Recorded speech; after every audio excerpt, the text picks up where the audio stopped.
Bonsoir, ça y est, ça marche. Bonsoir. Alors on a un vidéo proche, donc ça y est, on va pouvoir commencer.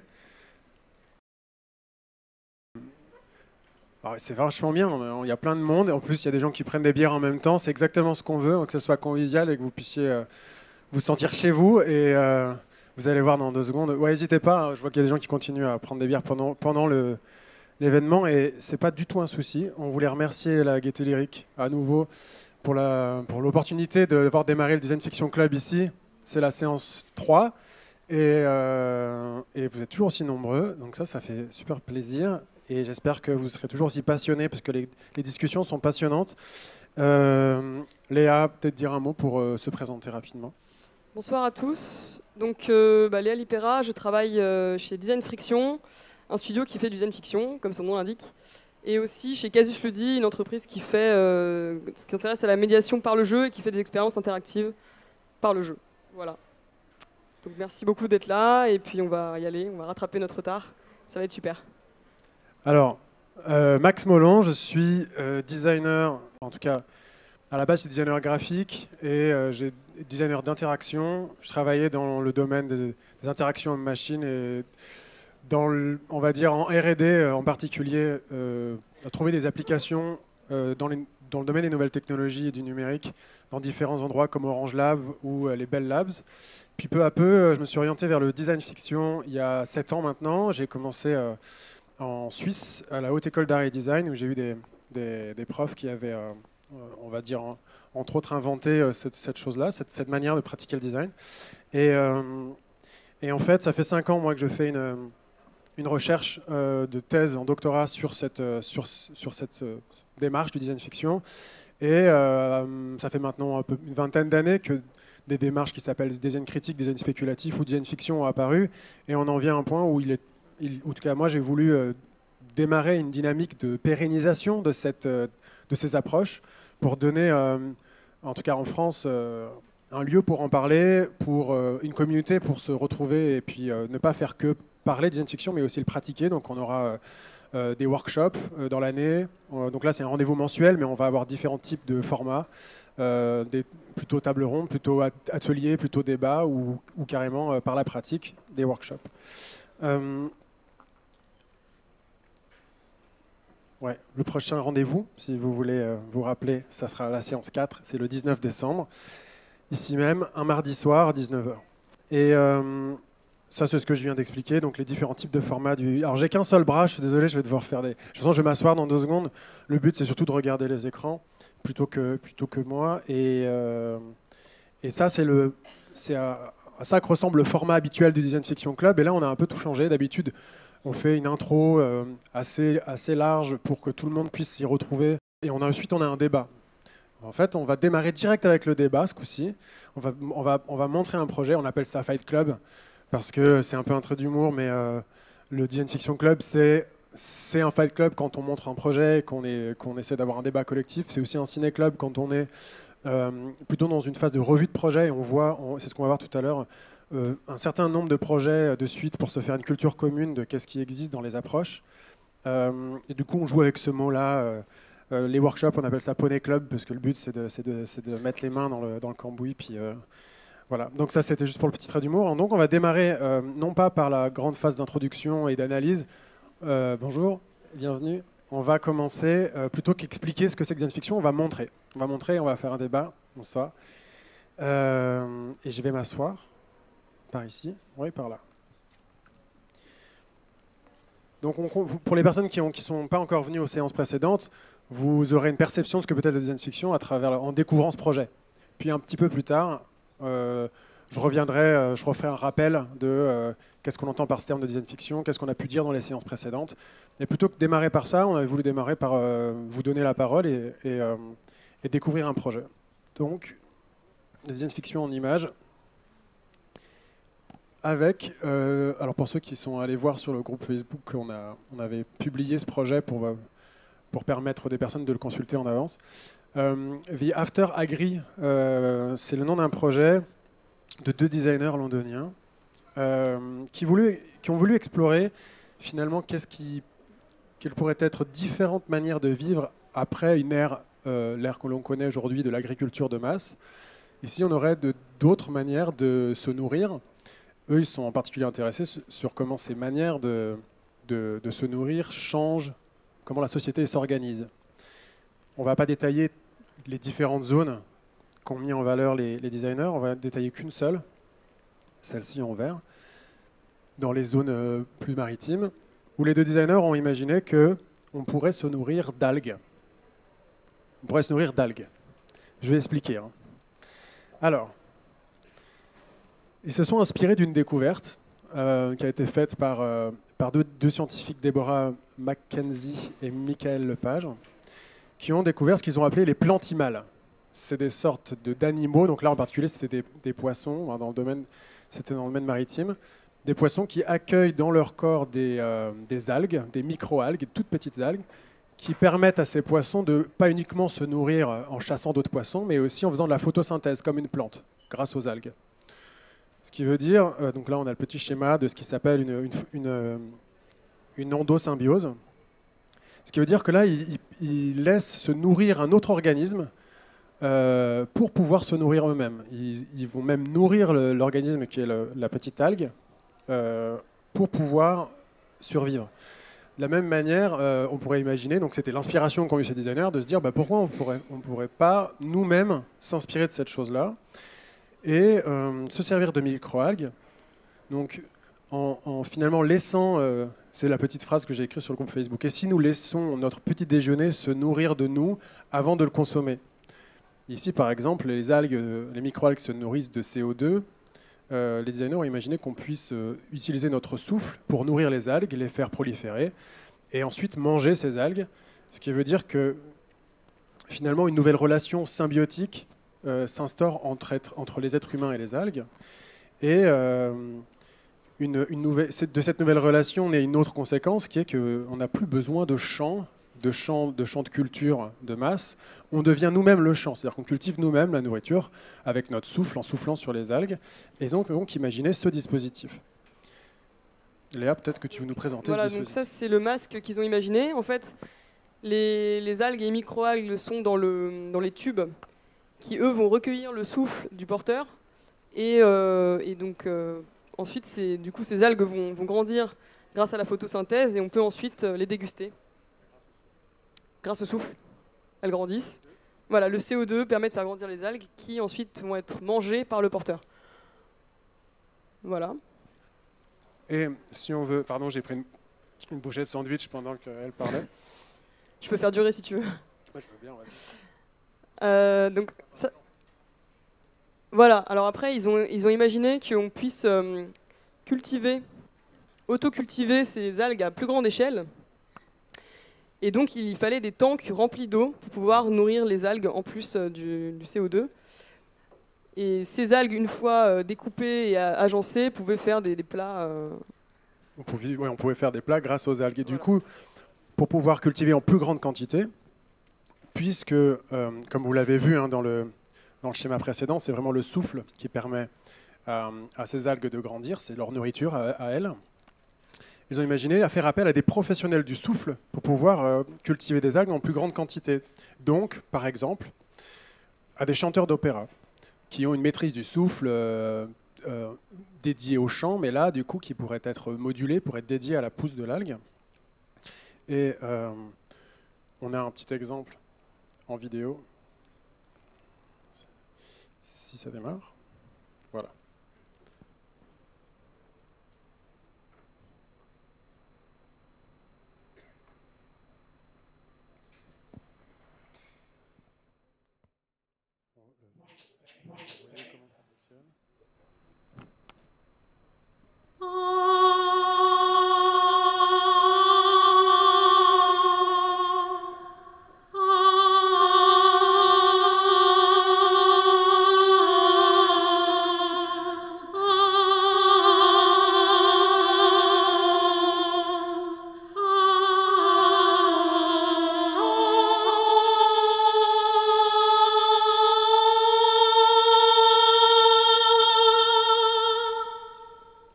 Faut savoir également, c'est qu'ils ont imaginé qu'une nouvelle science du futur, dans ce monde qu'ils imaginent en l'an 3000, une nouvelle science du futur de l'optimisation sonique de la nourriture. Parce qu'en fait, même s'ils ne font pas référence à ces recherches-là en particulier, on a fait, nous, quelques recherches, on a découvert en particulier que le domaine de la génodique en sciences s'intéresse depuis maintenant 60 ans à comment le son influence la poussée des plantes, le son et la musique.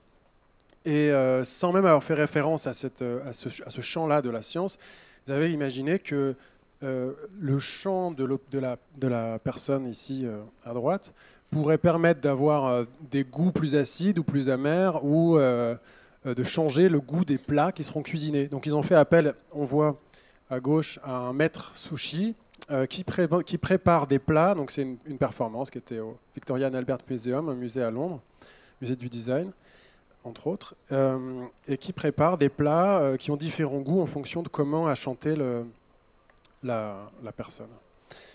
Et ça ressemble à ça, un exemple de plat, et un autre exemple. Et enfin, pour aller encore plus loin, ils ont imaginé que, puisqu'on vit dans un monde où finalement le souffle permet de produire de la nourriture et associé au chant, on peut avoir des nouvelles pratiques culturelles qui seraient des nouveaux lieux pour déguster sa nourriture. Et ici, ça serait l'Algea Opera House. C'est une maison où on vient s'installer. Donc on a la chanteuse au milieu, on a un récital pendant qu'on mange.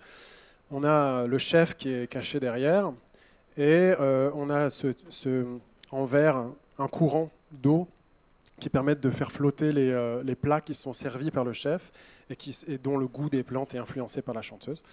Et on a ici des personnes, on les voit au centre du cercle, qui poussent les plats grâce en faisant des vagues, qui poussent les plats vers les consommateurs pour qu'ils puissent se saisir de celui qui les intéresse. Voilà, ça c'était le projet After Agri, duquel maintenant on va vous laisser le micro et discuter en posant la première question de qui serait tenté par goûter cette nourriture-là du futur. J'ai rien à dire à part que je pourrais tout à fait être tentée, mais vous allez me proposer quelque chose à goûter? Non, malheureusement, j'ai tout mangé en venant parce que j'avais vraiment faim. Parce que j'ai faim. Non, c'est dommage, fort dommage, parce que franchement, j'adhère et je peux me projeter dans ce genre de situation. Et qui d'autre irait oui, mais c'est dommage qu'on n'a rien à goûter. Mais est-ce que c'est fabriqué? Est-ce qu'aujourd'hui on fabrique ou est-ce que c'est de l'utopie? Est-ce qu'on pense qu'aujourd'hui on peut, grâce à cette récupération de CO2, etc., on génère vraiment des vrais plats? Est-ce que ça existe? Mais peu importe, hein, j'ai pas besoin de preuves ni de trucs. On est dans la prospective. Non, c'est une bonne on est dans la prospective et si ça n'existe pas aujourd'hui, ça existera demain ou après-demain. C'est pas important, mais c'est pour rire un petit peu, quoi. C'est vrai que est-ce qu'aujourd'hui on arrive déjà à générer, notamment dans cette performance au Victoria Museum, est-ce qu'on a généré quelque chose que quelqu'un a dégusté, à manger, à tester, etc. Je pense que c'est faisable, c'est une question de... ou pas, parce que et après, la première fois que j'ai mangé des sushis avec des algues japonaises, franchement, il y a quelques décennies, je n'ai pas apprécié. Voilà, donc maintenant, j'aime beaucoup. Donc le goût se travaille, se forme, et c'est une culture aussi. Alors là vous avez raison, c'est que je pense que ça prendra du temps de s'adapter pour arriver à apprécier ces plats-là. En termes de faisabilité, je pense que c'est une question de temps aujourd'hui, du temps qu'on met à pouvoir faire pousser ces algues, c'est-à-dire que faire pousser des microalgues, c'est un domaine en explosion dans la science, via le CO2 également. Je pense le faire assez vite pour qu'on puisse les manger instantanément. Je pense que c'est là où c'est beaucoup plus lent. Après, manger des algues, c'est quelque chose qu'on fait déjà avec les feuilles d'algues. De là à manger des micro-algues, le pas sera vite franchi, mais effectivement, il y a des questions. Là, je ne sais pas à quelle vitesse on arrive à faire pousser ces algues pour la consommation. Je sais que pour d'autres domaines, ça peut prendre dans les... voilà, c'est des questions de semaines ou des questions de jours, suivant les types d'algues que c'est. Mais là, je ne sais pas quel type d'algues c'est. Ce qui existe quand même là-dedans, dans cette performance, c'est qu'on peut influer sur... on peut agir sur ces plantes-là par les sons et par la musique. Vous avez peut-être vu passer cet article de l'homme qui a sauvé son champ de courgettes en diffusant de la musique classique à ses courgettes. Donc, parce que en fait, les sons, en l'occurrence, c'est des sons qui ne sont pas perceptibles par nos oreilles à nous, mais vont synthétiser certaines protéines. Et donc, on arrive quand même à changer la structure des plantes par la musique. Ça, c'est quand même assez incroyable. Après, de là à faire des plantes plus ou moins sucrées, salées en fonction des mélodies, ça, c'est une étape qu'eux, ils ont passée. Est-ce que quelqu'un d'autre a envie de réagir ou une autre personne ne te verrait pas du tout, n'imaginerait pas du tout aller dans une opéra house pour déguster un sushi d'algues un jour? Spontanément, moi, je pense que ce qui me manque un petit peu pour être convaincu et avoir envie de goûter, c'est de savoir à quoi ressemblent les chants qui sont autour des personnes qui portent ces dispositifs, puisque le principe de départ, c'est de se dire finalement le chant est porté, nous sommes le chant. Et du coup, quel est le rapport à la nature qui se dessine dans ce projet? Est-ce que tout se passe à l'échelle du corps? Et peut-être quelle vision du monde ça nous laisse entrevoir? Est-ce qu'il y a encore une forme de cohabitation entre une macro-nature et puis le corps humain? Ou est-ce que tout se fait à l'échelle du plus petit que nous? Voilà, je pense que c'est un projet qui est très influencé par la portabilité des technologies, mais qui du coup n'adresse peut-être pas forcément la place de l'homme dans la nature au sens large. Tout à fait, ils ont imaginé. Tout à fait, je pense qu'ils se sont posés un peu les mêmes questions. Ils ont imaginé, au-delà du masque, tout un costume qui permettrait de faire la photosynthèse avec la lumière extérieure, donc au-delà du CO2. Et, on l'a pas montré, hein. C'est quelque chose qu'on l'a pas montré, mais c'est vrai qu'ils ont un peu exploré diverses voies, et de toute façon, ça pose toujours ces questions-là. Moi, je ferais juste une petite remarque. C'est intéressant de voir qu'il y a une certaine extravagance qui est développée autour de la forme du vêtement pour la culture de l'algue, mais par contre plus aucune sur la nourriture. C'est comme si, et là on rejoint beaucoup je trouve qu'ils ont été un peu flemmards sur le coup. C'est beaucoup de scénarios de SF où la nourriture est qu'une pilule ou qu'une soupe sans couleur. C'est un peu oublié, une énorme partie de l'alimentation et toute une partie culturelle. Ce projet, pour moi, il est ancré dans aucune culture. Il manque en ancrage contextuel qui est que la nourriture, elle a une forme, elle a dans un contexte particulier, etc. C'est vert et c'est tout, c'est un liquide. Et je trouve que c'est trop influencé par beaucoup de SF et ça s'en est pas détaché, on va dire.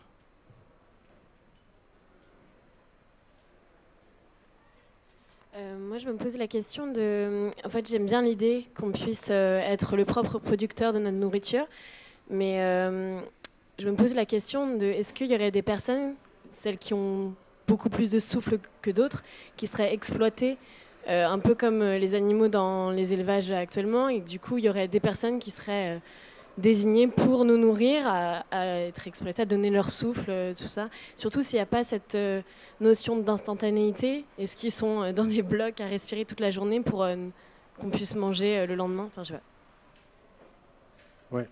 C'est les deux éléments. Je réponds pas parce que je pense que c'est important qu'on se parle entre nous.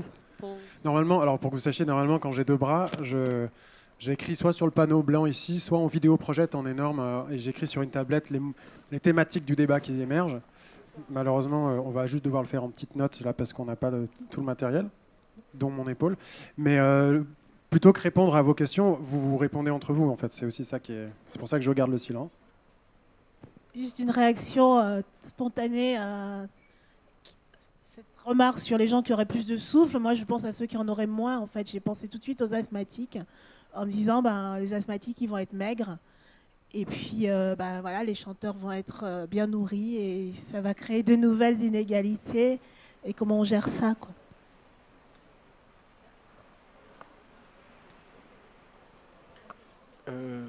Oui, donc juste une petite réaction sur le mot utopie qui a été prononcé par quelqu'un juste avant. Donc pour moi, il y a une dimension utopique très forte du côté du naturel, du vert, de l'écologie, d'une forme d'être végétarien. Enfin voilà, il y a une utopie verte. Et en même temps, c'est hyper technologique puisque cette espèce de masque est quand même bourré probablement de matières très plastiques, très technologiques, très développées, très coûteuses. Et donc pour moi, il y a une espèce de paradoxe entre l'utopie verte affichée et puis l'hyper-technologie sous-jacente. Paradoxe que je trouve intéressant, quoi. Moi, je trouve que c'est assez. Finalement, en fait, on en reste à devoir ingérer quelque chose qui va nous nourrir. Et puis, il y avait un libraire russe qui s'appelle Fyodorov, donc qui est un peu à l'origine de la pensée des cosmistes. Et dès la fin du 19e siècle, en fait, il était déjà en train de dire que l'avenir de l'homme, ce serait de devenir autotrophe, c'est-à-dire d'être, grâce aux biotechnologies, capable en fait de devenir comme les plantes, c'est-à-dire d'être capable soi-même de faire la photosynthèse, que par ailleurs il y a des artistes qui s'appellent Chimera Rosa qui travaillent vraiment sur ces questions, de pouvoir vraiment pas passer en fait par l'ingestion de matière organique qui pousse à côté, mais d'être directement capable en fait avec des modifications de notre peau, en gros, avec des chloroplastes, je sais pas quoi, en tout cas d'être capable nous-mêmes de synthétiser en fait l'énergie du soleil, puisque c'est à peu près la seule ressource dont on est sûr de disposer dans les années à venir. Donc en fait, c'est un design fiction pas très prospectif, en fait. Alors, pour info, le projet est de 2010. Le premier projet de 2010 et le dernier est 2014. Voilà, je crois. Je donne cette info parce que la première séance, on avait démarré un débat on a un débat comme on est en train de le faire maintenant sur un projet qui avait plus de 10 ans et du coup on a vraiment senti un décalage entre le public et le projet.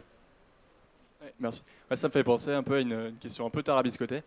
Mais ici, en fait, je trouve que ce qui est intéressant, c'est qu'on cherche un peu à hybrider la technologie et le monde végétal pour répondre à des besoins humains ou plutôt à combler des manques à venir qui vont arriver, que ce soit d'énergie, que ce soit alimentaire. Et je ne sais pas si c'est une question qui a du sens ici, mais c'est-à-dire c'est quoi l'intérêt aussi du végétal ? Il y a réciproque, il y a quelques designers qui avaient essayé d'introduire cette notion d'empathie végétale que je trouvais assez drôle, assez amusante, de se dire en fait c'est quoi l'intérêt d'un végétal, de l'étirer dans tous les sens, de vouloir le déformer pour subvenir à des besoins, l'hybrider avec la techno. Et en fait, c'est un peu naïf de dire ça, mais c'est quel intérêt il a ? Alors quand on parle de l'empathie végétale, souvent, j'ai cru lire ça des fois, c'est lui rendre un peu toute sa splendeur, ou c'est combler ses besoins. J'ai vu des projets où on voulait donner des jambes aux végétaux, ou une tête pour qu'ils puissent se déplacer, comme s'ils ne savaient pas le faire tout seul. Et je ne sais pas, dans ce projet-là où on le déforme dans tous les sens, c'est quoi l'intérêt en fait qu'il aurait, lui, le petit végétal, ou les bactéries, ou les algues, les microalgues qui sont ici ? Est-ce qu'on peut penser à lui, s'il vous plaît ? Merci. Il y a une autre question là-bas. Vas-y. Ouais. Moi, ce qui m'a intéressé, quand on parlait de culture tout à l'heure, c'était je trouvais ça intéressant de partir d'une innovation, en tout cas d'une piste de recherche, d'innovation technologique, pour aboutir à ce qui pourrait être une nouvelle pratique culturelle ou en tout cas un nouvel art. C'est ça qui, moi, m'a intéressé. Un nouvel art culturel qui pourrait se développer sur base d'une piste de recherche d'innovation technologique, de nouvelles pratiques culinaires, pouvoir hybrider deux arts, donc à savoir le chant et la cuisine.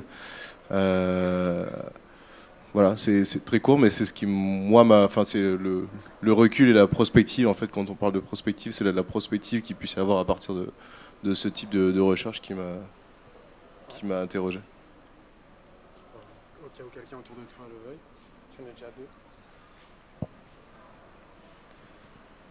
Moi, je me suis posé personnellement la question, si je porte ça, en fait, peut-être que j'aurais pas envie de le porter toute la journée, donc j'aurais chez moi un petit vélo, vélo pour faire un peu du sport à la maison, et puis j'essaierai de rentabiliser, du coup, peut-être je ferai 2 heures de vélo en soufflant, peut-être de manière plus efficace dans mon tube, et puis le reste du temps, je porterai peut-être pas le masque. Et qu'est-ce qui se passe si le jour où je tombe malade ? Peut-être que c'est comme si je mangeais les ressources que j'ai accumulées, et puis si je suis malade pendant plus de 2 semaines, j'ai plus rien dans mon frigo. Et là, il faut que je demande à quelqu'un, est-ce que je peux manger tes algues, s'il te plaît, parce que j'en ai plus, prête-moi ton masque. C'est la question des asthmatiques, finalement, que je reformule d'une autre manière. Justement là-dessus, je me demande, est-ce que le fait d'avoir la contrainte de porter ce masque, est-ce que c'est vraiment nécessaire dans le sens où aujourd'hui on est dans des espaces fermés, enfin rien que là on est tous dans un même espace, cette production de CO2 qui va du coup nourrir ces algues, pourquoi venir la chercher directement ? Pourquoi avoir la contrainte de soi-même porter un objet, alors qu'on pourrait produire en ayant juste au-dessus de nous, dans notre environnement, partout où on va, en fait, pouvoir produire la même chose. Il n'y a pas de perte de ce CO2. Donc, pourquoi s'imposer ces contraintes, en fait? Alors, moi, ce que tu dis me fait réagir, je pense à la pollution, en fait. La pollution dont on parle sans arrêt en se demandant comment faire, du CO2, ça fait partie des choses qu'on a en trop, peut-être utilisées de cette manière-là. Donc ça, c'est la réaction. Et puis j'avais une autre question qui portait sur cette apparence uniforme de tout ce qu'on a vu là, les gens... alors ce vert partout, alors est-ce qu'on peut imaginer des couleurs différentes pour avoir des choses un peu variées dans nos assiettes plutôt que du vert présenté en boule, en rond, voilà, toutes les formes différentes, mais toujours du vert. Et pourquoi pas retrouver des choses un peu plus, plus variées, des couleurs plus diverses et peut-être plus appétissantes, parce que là, oui, il y a une curiosité première, mais je pense qu'au bout du compte, on se lasse de ce goût d'algue un peu acide, un peu pas acide, un peu sucré, mais enfin c'est toujours de l'algue, quoi. Donc j'en ai déjà marre là. Après réflexion, moi ce que je trouve intéressant, là où moi j'aurais plutôt une peur d'une uniformisation, c'est pas tant du point de vue du goût, parce que ce que présente ce scénario, c'est un impératif de se nourrir autrement. Donc il y a le goût, c'est la nécessité, la nourriture. On a une mutation, presque une évolution qui est donnée par le costume du corps humain. J'y avais aussi pensé. Ça m'avait marqué cette évolution. Ce costume comme ça qui fait vraiment homme alien ou homme 2.0. Et moi, c'est au niveau de la musique en fait, puisque on présente ce scénario où on met en lien vraiment la musique et la nourriture. Que deviendrait la musique? La musique classique aujourd'hui, c'est un art d'initié. Que devient la musique populaire, ou qu'est-ce que devient le top 50 dans un monde où il y a une corrélation directe entre ce que tu manges et ce que tu écoutes. Voilà. Et ce qui plus est avec le souffle. Voilà. Moi j'ai le micro. Je prends, je parle et je trouve que déjà les images qui sont montrées sont déjà très rétro-futuristes et presque risibles. Parce que d'avoir des dispositifs aussi compliqués aujourd'hui, et la question que je me pose, c'est est-ce qu'il va y avoir des prolétaires de ce dispositif qui vont émettre des algues pour ceux qui ne peuvent pas en émettre? Enfin, ça me paraît... mais vous savez, cette idée, elle est intéressante parce qu'elle est fictionnelle, mais elle est rétro-fictionnelle, mais qu'est-ce qu'on peut en penser? Comment on peut réagir? Est-ce qu'on en est là? Je pense qu'il y a peut-être d'autres choses à faire avant de mettre en place peut-être des dispositifs comme ça, quoi. Des choses peut-être même politiques. Parce que là, on a l'impression qu'on n'en est plus, on est dans un monde où l'apocalypse a eu lieu et je pense que politiquement, encore aujourd'hui, on peut agir et qu'il ne faut pas être malthusianiste, ou je ne sais pas comment on dit, en pensant que les ressources de la planète sont mortes et que maintenant, on n'a plus que des dispositifs qui sont montrés là et qui sont, oui, risibles pour se nourrir et survivre, quoi. On prend les 3 dernières questions. Il y en a une là, 4. En fait, c'est toujours au moment quand on arrête de parler que ça explose. Alors, ok, on en prend 10 dernières questions, mais après, je devrais courir pour rattraper la suite. Donc, il y en a une là, il y en a 2, 3, une là, puis il y en a... C'est intéressant, je pense, de se poser la question de l'affect et de l'appréciation qu'on a par rapport à la nourriture dans ce monde-là. Finalement, on a tous une voix différente, donc on a un potentiel de goût qui devient illimité pour les algues. Est-ce que dans ce monde-là, il y a des virtuoses, des gens qui vont savoir utiliser leur voix pour faire plaire la nourriture plus qu'à d'autres personnes? Est-ce que finalement, on va pouvoir rentabiliser ça? Et l'autre question que je me pose, c'est finalement, est-ce que la nourriture qu'on fait grandir, est-ce qu'elle a un goût qu'on connaît, qui nous est familier, ou alors est-ce qu'elle est complètement neutre? Est-ce que ça devient intéressant de l'échanger avec d'autres personnes qui ont peut-être une une histoire, des conditions de vie qui donnent un goût particulier. Et est-ce que finalement même on va développer des domaines, un peu comme des domaines viticoles, des groupes de culture qui ne seront pas liés à des zones géographiques, mais à des groupes presque sociaux? C'est vachement intéressant, je trouve, comme paramètre. Oui, ici. Je trouve que ce projet est très intéressant parce que c'est la réconciliation de la cigale et la fourmi. On a des gens qui chantent, qui sont... aujourd'hui, c'est des intermittents. C'est des gens qui courent le cachet, qui souffrent. Et là, ils vont avoir directement une utilité. Ça va être notre nourriture directement. Donc voilà, on sauve quand même le domaine artistique par un projet pareil. Donc voilà, je vote pour.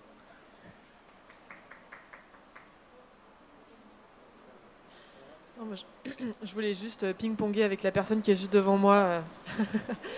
Donc vous disiez qu'il y a une sorte de vide sur le positionnement politique de ce projet quand même, c'est-à-dire qu'il y a tout un tas de choses que ça nous raconte pas sur les rapports sociaux, sur voilà. Et en même temps, pour moi, c'est quand même énormément exprimé par les formes qui sont choisies, puisque voilà, on a un projet qui est raconté par une succession de formes qui sont tout d'abord un appareil masque qui cache le visage, qui est assez invasif, qui conditionne la plante. Ensuite, il y a une deuxième forme qui est le chant, l'opéra. Ensuite, il y a une forme qui est la gastronomie de luxe. Donc, c'est des choses qui ne sont pas choisies non plus complètement au hasard. Et c'est là que peut-être ça vient nous chercher un petit peu sur qu'est-ce qu'on y reconnaît, en fait. Et c'est à nous de reconstruire qu'est-ce qui politiquement est dit dans ce projet. Et je pense que c'est là que ça ouvre sur le débat, c'est-à-dire il y a le principe technique, on sait qu'on peut le faire, on sait que c'est possible de se nourrir comme ça. Et ensuite, il y a les formes qui sont choisies pour mettre en œuvre ce principe. Voilà, moi j'avais parlé au tout début d'un vide qui me frappe, qui est le rapport avec le reste du monde naturel ou du monde animal ou du monde végétal. Mais effectivement, comme vous le disiez, je trouve que c'est très vrai, le reste des hommes, quoi. Qu'est-ce que ça nous dit des rapports sociaux? Comment est-ce qu'on échange avec cette espèce de truc qui nous force à chanter? Là, c'est quand même complètement fou. On prend les deux dernières sessions qui sont là. Et vu qu'on va parler de ce qu'on vient de dire pendant tout le reste de la séance, je n'en prends que deux questions. Allez-y. Ouais, c'est juste pour intervenir sur l'aspect formel. C'est des choses qu'on peut retrouver éventuellement sur des univers de soirée avec de la techno-industrielle, des choses comme ça. C'est aussi un accent masque vénitien.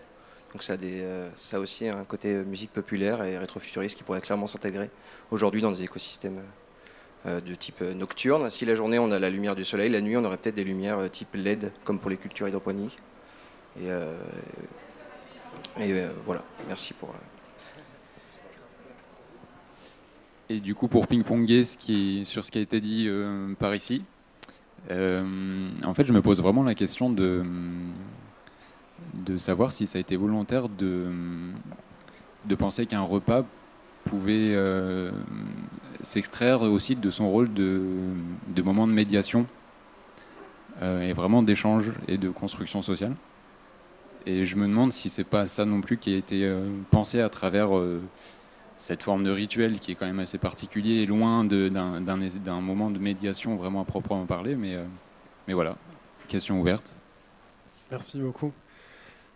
Ce qui est stimulant là tout de suite, c'est que beaucoup des questions qui sont sorties, en particulier sur le fait que il y a énormément de choses qui ne sont pas dites par le projet, autant sur le reste du relation au reste de la nature, autant sur le type de personnes qui seraient privilégiées ou lésées par ce type par une démocratisation de ce système-là. C'est des questions qu'on va aborder aujourd'hui, puisque, comme c'est écrit en haut, on est dans une séance plus autocritique par rapport aux séances précédentes sur les limites potentielles de cette approche du design fiction. Mais on va démarrer avec le rappel que normalement je fais en tout début de séance, mais que je vais faire maintenant. Un sort de rappel très bref. Mais on pourrait penser le design fiction comme ça, comme l'intention de représenter des situations de vie qui sont imaginaires et qui sont parsemées d'objets et de leurs usages. Et c'est ce qu'on vient de voir avec le projet. Finalement, c'est plus un design de communication, puisque, mis à part le fait qu'il y a des objets qui parsèment ces situations, c'est un message qu'on veut faire passer, et c'est à travers ce genre de projet. Et c'est ce qu'on vient de voir avec le projet précédent. Il y a un type de discours sur notre relation à la nourriture qui a été proposé. Et une autre les autres intentions, en tout cas les choses que l'on peut faire, les choses qu'on peut atteindre avec ce type de projet, ce type d'approche, c'est non pas d'amener des réponses, comme peut le faire souvent le design, mais plutôt d'explorer des questions, d'explorer des possibles, d'explorer d'autres situations de vie que celles qu'on connaît ou d'autres futures. Mais également de questionner, pas uniquement d'explorer pour trouver des pistes, des nouvelles pistes de business, de développement de business, mais de questionner est-ce que c'est des futurs, en tout cas désirables selon nous, et d'impliquer autrui à se questionner avec nous. Là, je parle en tant que designer. Et ce qu'il faut savoir, c'est que c'est une famille de pratiques. Il y a plein de... En tout cas, ce qu'on a voulu proposer dans le Design Fiction Club, c'est de réunir dans le même séminaire des pratiques qui parfois sont disparates, où les auteurs ne se revendiqueraient pas du design fiction pour autant. Et c'est pour ça qu'on a proposé plusieurs fois l'image du nuage, parce que plutôt que mettre toutes ces pratiques dans une seule boîte, l'image du nuage, elle est intéressante parce que malgré le fait qu'on puisse l'identifier, le circonscrire, le nuage a l'avantage de pouvoir changer de forme, de pouvoir s'étirer, d'être énormément malléable et dynamique, et que ces pratiques-là ne sont pas figées, ne sont pas statiques, elles sont encore jeunes et elles vont forcément évoluer. Donc on retrouve dans son nuage des pratiques qui sont plus ce qu'on a appelé affirmatif. C'est un vocabulaire qu'on a expliqué dans les séances 1 et 2 si vous avez vu les vidéos, mais disons que ça affirmatif s'oppose à une démarche plus critique. On a mis ça dans la partie blanche du nuage, mais on retrouve dans ce genre de démarche les visions d'entreprise du futur, comme Microsoft Futures, ce qu'on peut voir à droite, ou tout simplement dans des pratiques qui ne sont pas cataloguées design fiction, mais dans le domaine de la mode. On retrouve beaucoup de points communs entre design fiction et la mode dans cette manière de porter un message, d'explorer d'autres manières de vivre notre vêtement, ou dans le concept car. Ça, c'est des choses qu'on trouvait dans la partie d'un design fiction donc, qui n'est pas critique. Après, il y a des... le film Her de Spike Jonze a été catalogué design fiction à un moment, parce que justement, il représente des situations de vie où on aurait un autre rapport à l'intelligence artificielle et aux assistants de vie, et qui est un projet à mi-chemin, qui est en partie dystopique et en partie non. Et ça, c'est un projet qu'on a montré dans la séance 1 et qu'on a remontré dans la séance 2, que je n'ai pas détaillé, mais ceux qui l'ont vu sauront à quel point il est dystopique, puisqu'on imagine qu'il n'y a plus de 15% d'eau potable sur Terre à cause d'une catastrophe nucléaire. Ce qui nous intéresse, nous, c'est vraiment la partie comment utiliser du design fiction pour questionner, pour faire réfléchir. Donc comment, dans cette partie à la jonction entre clair et obscur dans le nuage, on utilise design fiction pour impliquer autrui dans un débat, pour démarrer des débats. Dans la séance 1, c'est un petit rappel, on avait parlé de provocation et de dérangement. Donc là, c'était un projet avec un rectum dans la tête d'un enfant pour pouvoir insérer des médicaments plus facilement. C'est un projet design fiction. Voilà, un petit peu perturbant, mais c'était le but, on a parlé de ce sujet-là. On a également parlé dans la séance 1 de ce qu'on appelle future mundane, donc à la mondanité, ou ce serait pas la banalité des futurs plutôt. Et on a réutilisé cette image-là où on voit un conducteur de vaisseau spatial qui porte ses pantoufles. Ça, c'est explorer les petits détails du quotidien, c'est quelque chose qui est très présent en design fiction. Donc c'est des choses qu'on a vues dans la séance 1 et dans la séance 2. On a plutôt parlé de comment utiliser ces approches pour toucher un public.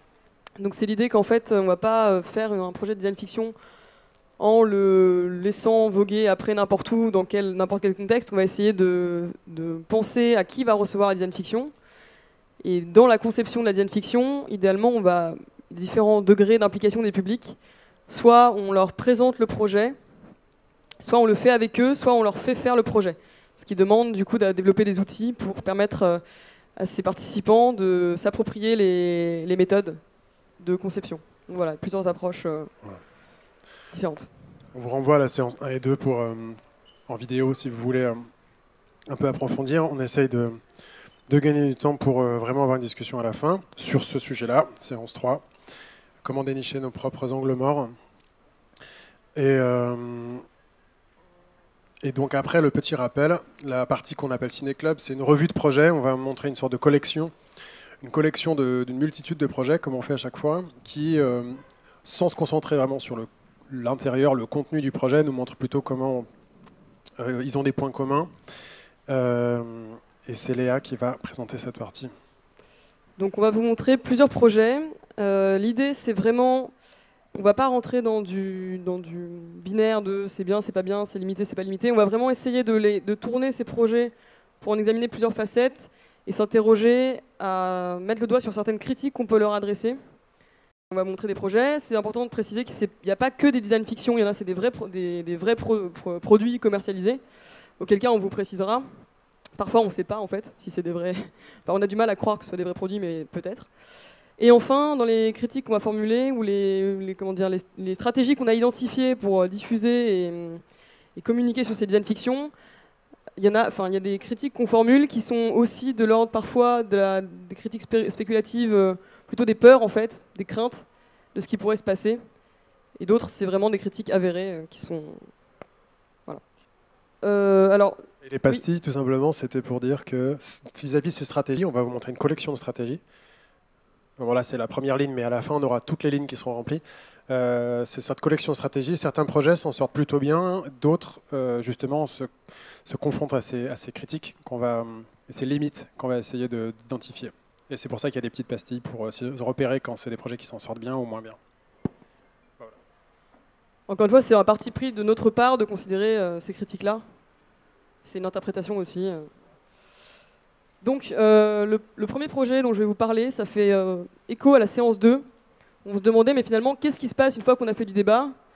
Qu'est-ce qui se passe ? Qu'est-ce qu'on fait de ces réactions ? Ça, c'est plein d'images des séances précédentes. Hein. C'est juste pour vous indiquer qu'un rappel, on a mis une mosaïque de tout ce qu'on a pu montrer dans les séances précédentes. Surtout quand on s'aperçoit qu'il n'y a pas eu de dispositif de captation des réactions. Parfois même, le designer n'était pas sur place puisque le projet était simplement dans un musée. Donc, on peut se poser la question, est-ce qu'on ne nous prend pas pour des jambons et en quoi c'est du design pour le débat ? La première catégorie de laquelle on discute, c'est bien comment ces projets parfois annoncent qu'ils veulent déclencher un débat, mais en fait ne le font pas. Ils ne prennent pas garde ou n'exploitent pas ce débat. Donc, comme il y a la plupart des projets de design fiction en fait, qui tombent dans ces limitations, on va plutôt voir des contre-exemples. Alors le premier s'appelle Mangala for All, c'est un projet qui a été mené par le studio Superflu, et notamment par Anab Jain et John Arden. Donc en fait, Mangalyaan, c'est le nom de la mission indienne qui a consisté à envoyer une sonde autour de Mars, et cette sonde est en orbite depuis 2014.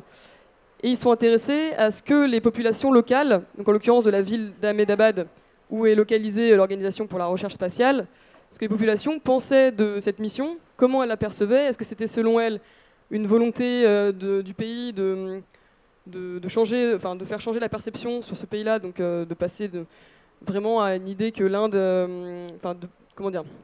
n'est plus un pays en développement, mais bien a accès aux technologies de pointe, donc changer les mentalités, ou alors est-ce que c'est un projet qui était fait pour des élites, par des élites ?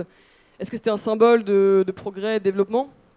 Toutes ces questions-là qu'ils leur ont posées. Et pour stimuler le débat, ils ont conçu des miniatures de la sonde. Je ne vais pas m'attarder sur l'esthétique, mais elle est travaillée pour coller avec le contexte culturel.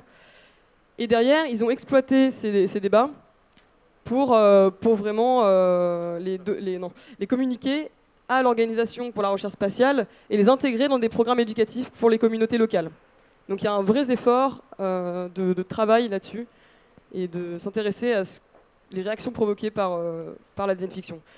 Très rapidement, on a un autre projet qui a été réalisé par Design Friction, donc le studio de design dans lequel je travaille, qui a été cofondé par Bastien Kerspern et Estelle Harry, qui ont travaillé sur le sujet du vieillissement à domicile. Donc c'est un projet qui a été fait avec le Parlement britannique et plusieurs universités et d'autres acteurs.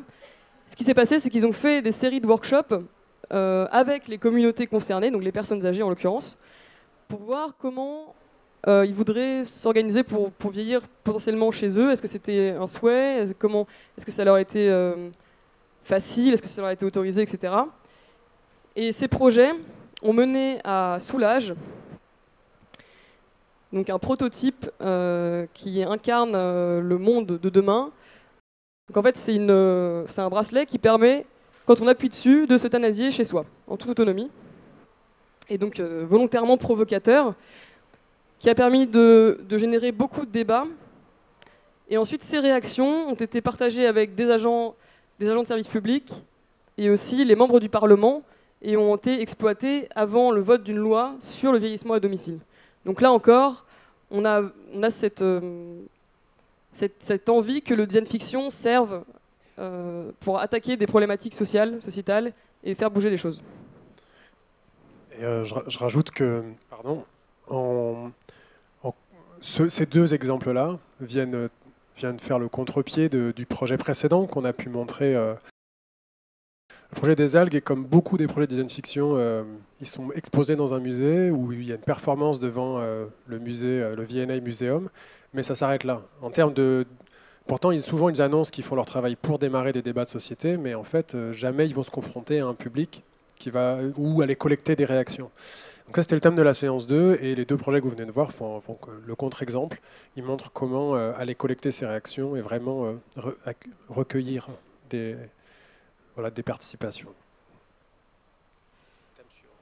Ensuite, le thème suivant, ça fait écho à ce que tu disais sur les esthétiques très travaillées, mais du coup, on pourrait dire parfois un peu volontairement séduisantes. Pourquoi ? Parce que finalement, il y a certaines design fiction qui travaillent ces esthétiques-là. Elles mettent souvent en scène des technologies, mais elles ne vont pas forcément intégrer au premier plan les problèmes sociétaux qu'elles veulent attaquer. Et donc, on peut questionner cette capacité de volonté, en tout cas, d'instiller du changement, quand on a devant nous quelque chose qui ressemble plus à un rendu Photoshop qu'au questionnement de sujets sociétaux. Et donc, même chose, en fait, comme c'est le cas pour beaucoup de design fiction, on va plutôt fonctionner avec des contre-exemples. Juste avant de mettre suivant, effectivement, comme contre-exemple, pensez à nouveau au projet des algues, ou à tous les projets qu'on a pu montrer dans les séances précédentes. Beaucoup d'entre eux, voire tous, sont centrés sur questionner le futur ou uniquement explorer des questions technologiques, alors qu'il y a déjà bien assez de problèmes non technologiques à explorer via cette pratique. Donc voilà des contre-exemples. Sur le thème. Ah oui, alors là, c'est un projet qui s'intéresse au mobilier urbain dissuasif. Donc c'est le fait de mettre dans la ville du mobilier qui, par son design, va discriminer certaines catégories de population, les marginaux, les jeunes, les drogués, les SDF. Donc là, par exemple, on voit la mise en place de petits pics qui empêchent ces personnes-là, ou en tout cas les personnes ciblées, de dormir, de s'asseoir. Donc il y a un projet qui s'est adressé à ça. C'est donc le Private Bench de Fabian Brunching. Donc on voit que c'est un banc avec des petits picots métalliques qui empêchent de s'asseoir, et on peut les abaisser si on met de l'argent dedans. Donc voilà, et c'est seulement pour un temps limité. Donc ça critique aussi les tendances de commercialisation de l'espace public. Alors là, on va voir un thème qui fait encore écho à la séance 2, où on s'était demandé si le design fiction devait révéler ou non sa nature fictionnelle. Qu'est-ce qui pouvait se passer si on prétendait que c'était des objets qui allaient être vendus, des vrais produits. On va voir un exemple de projet pour qui ça a très bien marché de ne pas dire que c'était une fausse entreprise. C'est le projet Refish Footwear du studio Next Nature Network. Donc, ils ont fait un faux site où l'entreprise proposait de concevoir ses baskets personnalisées avec le motif qu'on voulait. Et ensuite, ces baskets étaient réalisées en cuir de raie transgénique. Donc, ils faisaient de la bio-customisation pour faire mieux que ce que la nature avait imaginé et proposer des baskets vraiment personnalisées. Et il y a quand même eu 10 000 participants qui ont créé leur motif sur le site, pensant que c'était une réalité.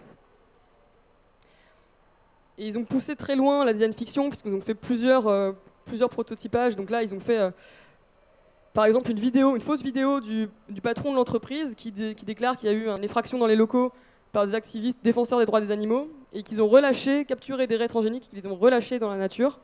Donc après, ils ont fait des fausses news où vous voyez donc ces raies sur la plage qui étaient relâchées, qui voguaient dans la nature, et ils n'ont toujours pas dit que c'était faux. Donc ça a permis peut-être d'avoir des réactions plus viscérales, plus spontanées, on ne sait pas. En tout cas, ça a bien marché pour créer du débat, et à la fin, ils ont dit que c'était une fiction. Ils ont révélé que c'était une fiction. Donc ça, c'était un projet qui a une pastille blanche, là, une pastille noire, dans le sens...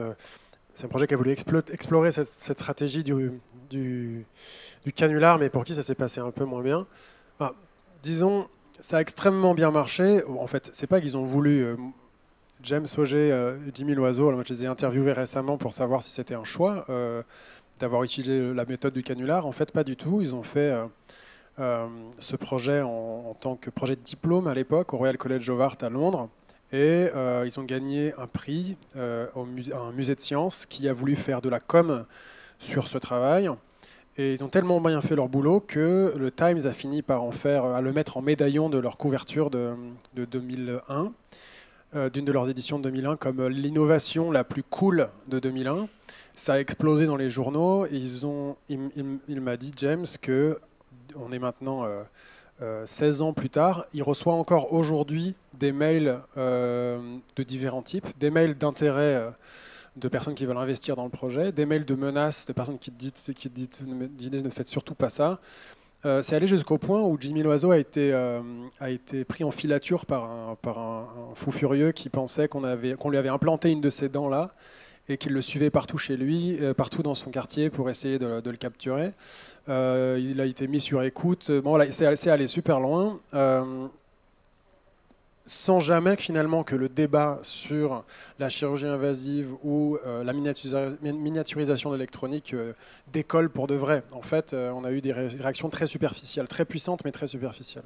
Et un autre exemple, c'est celui bien connu de Orson Welles qui avait son émission de radio c'était quelle année déjà 1938 aux États-Unis, où il a lu sa nouvelle qui est une description très fidèle, très réaliste de l'invasion des Martiens sur Terre. Il a lu sa nouvelle sous forme de faux journaux télévisés, en tout cas là c'est des journaux radiophoniques. Et même si la légende veut qu'il y a eu un mouvement de panique à l'époque aux États-Unis, il y avait eu une petite annonce avant pour dire que c'était un show fictionnel. Par contre, quand ils ont refait ça 9 ans plus tard en Équateur, ils n'ont pas annoncé que c'était une blague. Et il y a eu un mouvement de panique dans les rues. Les gens se sont rués dans les églises pour faire leur dernière prière. Et quand ils ont annoncé que c'était pour de faux, il y a eu un mouvement de rage et une émeute. Et ils se sont dirigés vers le centre de la radio et ils ont mis le feu. Il y a eu 6 morts. Donc, c'est pas du design fiction.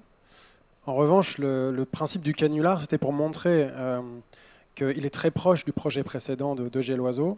Et que c'est parfois une bonne stratégie, parfois une très mauvaise stratégie. Donc ça, c'était pour le canular. Thème suivant. Et donc en parlant de stratégie, on va voir que certains projets de design fiction, ou potentiellement à l'origine des design fiction, ou potentiellement c'est pas du tout design fiction, en tout cas vont tirer parti du débat et tout l'effet de communication qu'il peut y avoir autour des débats pour exploiter ces projets. Par exemple, pour en tirer de l'argent. Donc là, oui, c'est pas ça. C'est une stratégie qu'on peut imaginer un peu différente. Donc je ne sais pas si vous connaissez ce projet. C'est un projet critique, très critique et plein d'humour.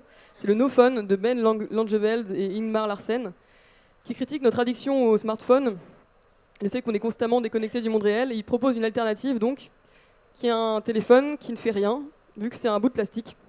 Donc qui permet en fait d'avoir un simulacre de téléphone dans nos mains et continuer à être dans la vie réelle. En l'occurrence, ils sont passés par plein de canaux, comme on a vu, donc le Kickstarter, ils ont fait un site où ils vendent cet objet. Donc là, on voit les déclinaisons. Donc il y a le No Phone Air avec juste l'opercule, le No Phone et le No Phone Selfie avec un miroir dessus. Et ils ont même été jusqu'à faire un Shark Tank. Donc c'est cette émission américaine où on peut présenter son innovation devant des investisseurs pour lever des fonds. Donc ils ont été très très loin. Et on peut penser que cette stratégie d'exploitation commerciale, mais pas vraiment exploitation parce qu'ils le vendent quand même pas cher, mais en tout cas ça marche très bien de faire croire que c'est un produit sérieux, ou en tout cas la blague fonctionne très bien pour faire de la communication et puis diffuser la critique à ce moment-là.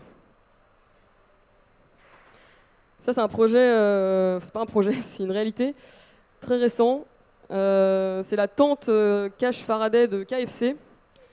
Donc en fait c'est une tente cache Faraday qui permet de se couper d'internet et de déguster son KFC en famille ou avec des amis sans surfer sur internet, sans être tenté. Voilà. Donc pourquoi on peut penser que pourquoi il y a des points communs avec le design fiction, c'est que là on a l'image d'un monde du futur où on est tellement addict, tellement accro à ces technologies qu'on n'arrive même plus à s'en couper et il faut qu'on soit aidé par une nouvelle technologie pour arriver à ce qu'on veut. Et pour ceux que ça intéresse, donc la tente est en vente. On peut l'acheter sur le site pour 10 000 €. Et là, on est clairement dans un cas où c'est un projet futuriste, peut-être humoristique, mais en tout cas qui permet de faire de la communication et de la publicité, et donc de l'argent. Futuriste dans le sens, on n'a pas ce genre d'usage aujourd'hui. Après, c'est pas du tout futuriste en termes de technique. Et voilà, c'est juste pour futuriste dans le sens plutôt qui n'est pas le quotidien que l'on a aujourd'hui.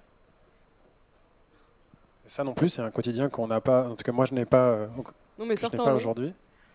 Certains l'ont, ça c'est Pavlok. Donc là, on n'a pas réussi à savoir si c'était une design fiction, mais a priori, c'est pas du tout une design fiction. Mais le doute subsiste. Vous pouvez nous dire ce que vous en pensez d'ailleurs. En gros, ça propose d'essayer de quitter ces mauvaises habitudes en utilisant des bracelets qui permettent de s'électrocuter quand on appuie dessus. Donc c'est une méthode qui rappelle le conditionnement de Pavlov, comme l'indique le nom du produit. Donc par exemple, si je veux arrêter de fumer demain, je vais m'acheter ce bracelet et dès que je fume, je vais m'auto-électrocuter pour perdre l'habitude, pour me dégoûter de cette mauvaise habitude. Donc c'est très provocateur.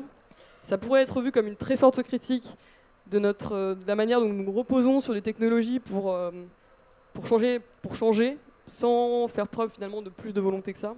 Enfin, le côté assistanat en fait. Et c'est en vente, c'est parfaitement en vente. Il y a eu plusieurs modèles, donc voilà. Donc on peut, ah oui, ça existe, vous pouvez l'acheter si vous êtes intéressé. Nous, on se demande si c'est pas une design fiction qui a mal tourné. On peut imaginer potentiellement que les concepteurs voulaient faire une design fiction et qu'ils ont scruté un peu les avis, ils se sont rendus compte que c'était des avis plutôt positifs et ils ont décidé de mettre en vente le produit. En tout cas, ce qui est sûr, c'est que ça rappelle la stratégie Maya, donc, qui a été expliquée par le designer Raymond Lewy. Donc Maya, ça veut dire Most Advanced Yet Acceptable. Donc ça permet en fait, c'est l'idée de proposer quelque chose de provoquant pour identifier ce qui est acceptable, ce qui ne l'est pas, et repousser la limite de ce qui est acceptable, dans un but commercial.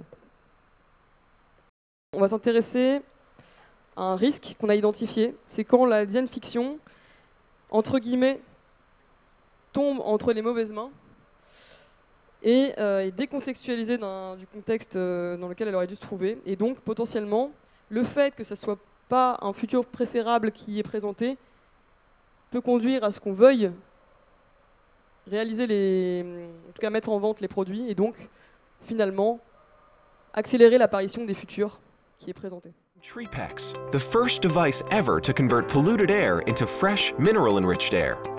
We are from Georgia, one of the most pollution-affected countries in the world. The main reason is our disappearing forests globally, because they cleanse the air we breathe. So we thought, why not to bring forests to us instead? We use CRISPR technology to extract DNA from a variety of trees, such as oak, pine, and maple, to reproduce the living cell responsible for photosynthesis. It is this that allows TreePax to replicate a tree's process of turning CO2 into oxygen. TreePax's cartridge is the so-called brain of the device.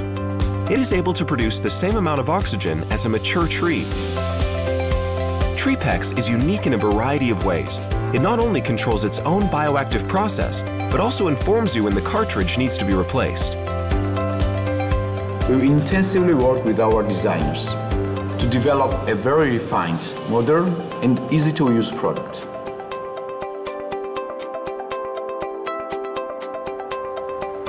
TreePax will easily... Vous avez compris l'idée. Pas besoin d'aller jusqu'au bout. Vous avez compris l'idée. Voilà, c'est à ça que sert cet objet. Ce qui nous intéresse en particulier vis-à-vis de ce que vient de dire Léa, c'est-à-dire qui se saisit de ce projet. C'est plutôt dans ce slide-là que ça se passe. Voilà, on a regardé les commentaires YouTube sous la vidéo et ils sont très partagés. Et on s'est dit, qu'est-ce qui se passe si demain c'est Kurzweil qui tombe sur cette vidéo, qui trouve que c'est génial, ce petit outil, donc vous l'avez compris, qui permet de recycler le CO2 pour respirer à la manière des arbres. Il faut dire qu'il est Ray Kurzweil, qui est l'un des directeurs de la R&D chez Google, et qui en particulier est un grand partisan du transhumanisme et donc de l'appareillage technique de l'humain pour aller dépasser les frontières et les problèmes que l'on affronte au quotidien. Donc c'est quelqu'un qui se tournerait tout à fait vers la technologie pour résoudre le problème de la pollution en augmentant l'humain plutôt qu'en allant attaquer la source de la pollution. Donc il serait totalement capable de dire « So cool ID, need one », comme c'est écrit là-haut. Parce qu'il faut rappeler qu'ils n'ont pas dit que c'était une fiction. C'est une design fiction en l'occurrence. Hein. C'est pour adresser les problèmes de la déforestation, de la pollution, etc. Ils ont voulu attirer l'attention en faisant croire que c'était un vrai produit, attirer l'attention des journalistes aussi, créer du débat et derrière pousser vers des liens pour s'engager contre la déforestation. Un autre type de projet qui en fait finalement pourrait subir cette même critique-là d'avoir une fois qu'il tombe dans les mains de la mauvaise personne, ça peut lui donner une bonne idée, alors que c'était un projet qui était censé être dystopique. Sur ce projet qui a un certain nombre d'années, 2005, qui est très connu de Anthony Dune et Funarabi, les personnes qui ont lancé ce qui s'appelait Design Critique en 99. Ce projet-là essaie d'explorer un futur où on a cette sorte de poupée qui nous permet d'analyser le séquençage ADN d'une personne qu'on vient de rencontrer et de comparer s'il est concordant avec le nôtre et si on va avoir des beaux bébés. Donc en gros, c'est du mythique.com via ADN. Ils ont migré ça en 2005, puis en fait, en espérant que ça démarre un questionnement sur ce sujet-là, je ne sais pas si ça a été la conséquence, mais quelques années plus tard, donc 3 ans plus tard, un certain nombre de sites web de rencontres en ligne via matching d'ADN sont apparus aux États-Unis. Par exemple, datingdna.com, qui est un des plus anciens, sachant que dans la plupart des États des États-Unis, c'est interdit de faire son propre séquençage ADN. Mais malgré ça, c'est autorisé dans certains des États, donc c'est pour ça que ce genre de sites peuvent exister. Et donc, ce projet aurait très bien pu préfigurer, voire inspirer ces personnes à développer ces projets-là. Donc parfois, un projet de design fiction qui est dystopique, vu par une autre personne, peut très bien être vu comme une très bonne idée de business à développer. C'était le cas également. Alors là, c'est un cas extrême. C'est un projet, le Hackathon, qui a été lancé par Bastien Kersperen et Camille Azam pour critiquer de manière bienveillante le fait, la plupart des, la folie des grandeurs des innovations en mode Silicon Valley. Et le solutionnisme technologique aussi. Donc là, c'est bien affiché sur le site que c'est un événement.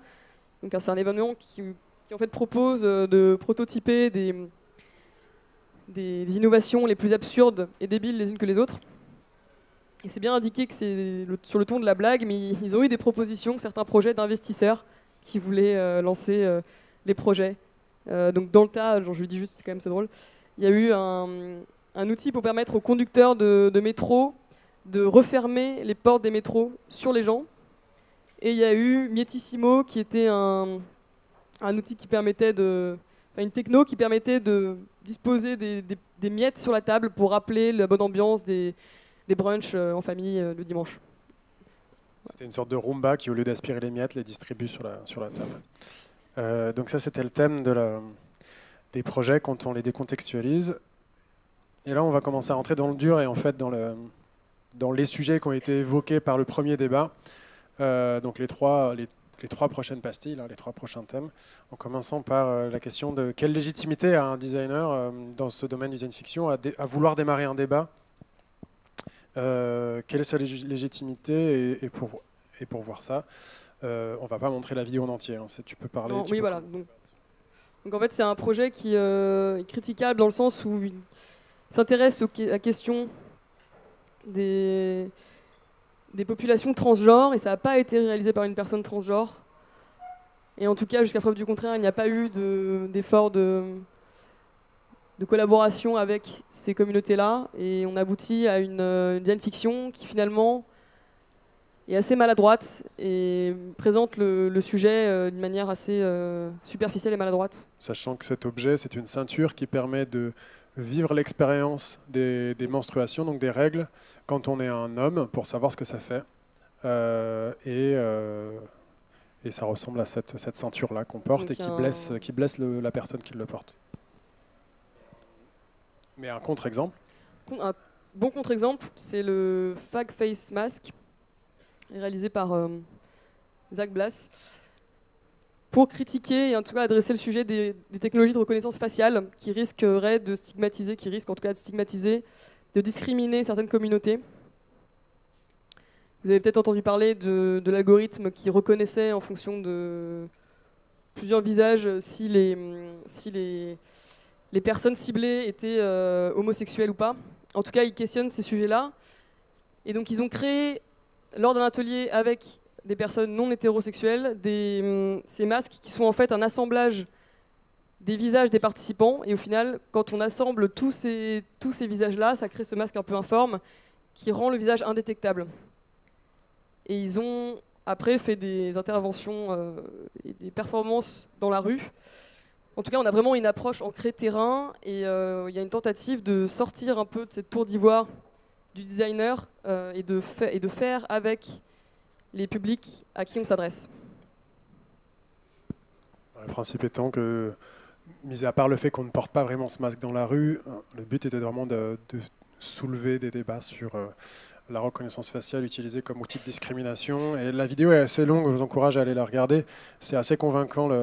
Toute la première partie est une sorte de revue des manières dont peut être utilisée cette technologie pour faire de la discrimination. Donc on vous laissera l'explorer. Ce qui était important ici, c'est donc leur légitimité était gagnée, pour parler de ce sujet, était gagnée en animant un workshop avec des personnes concernées. Et on en vient à l'avant-dernier.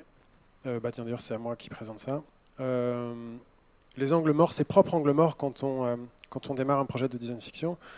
Ça, c'est le projet qu'on a montré dans la première séance pour animer le débat. Donc, il avait la même place que le projet des algues, qui était fait par Auger Loiseau en 2009, celui-ci, 2009. Mais il y a quand même bientôt 10 ans. Et qui proposait, en utilisant une technologie de digestion des matières organiques, et en digérant ces matières organiques, on peut recharger des piles.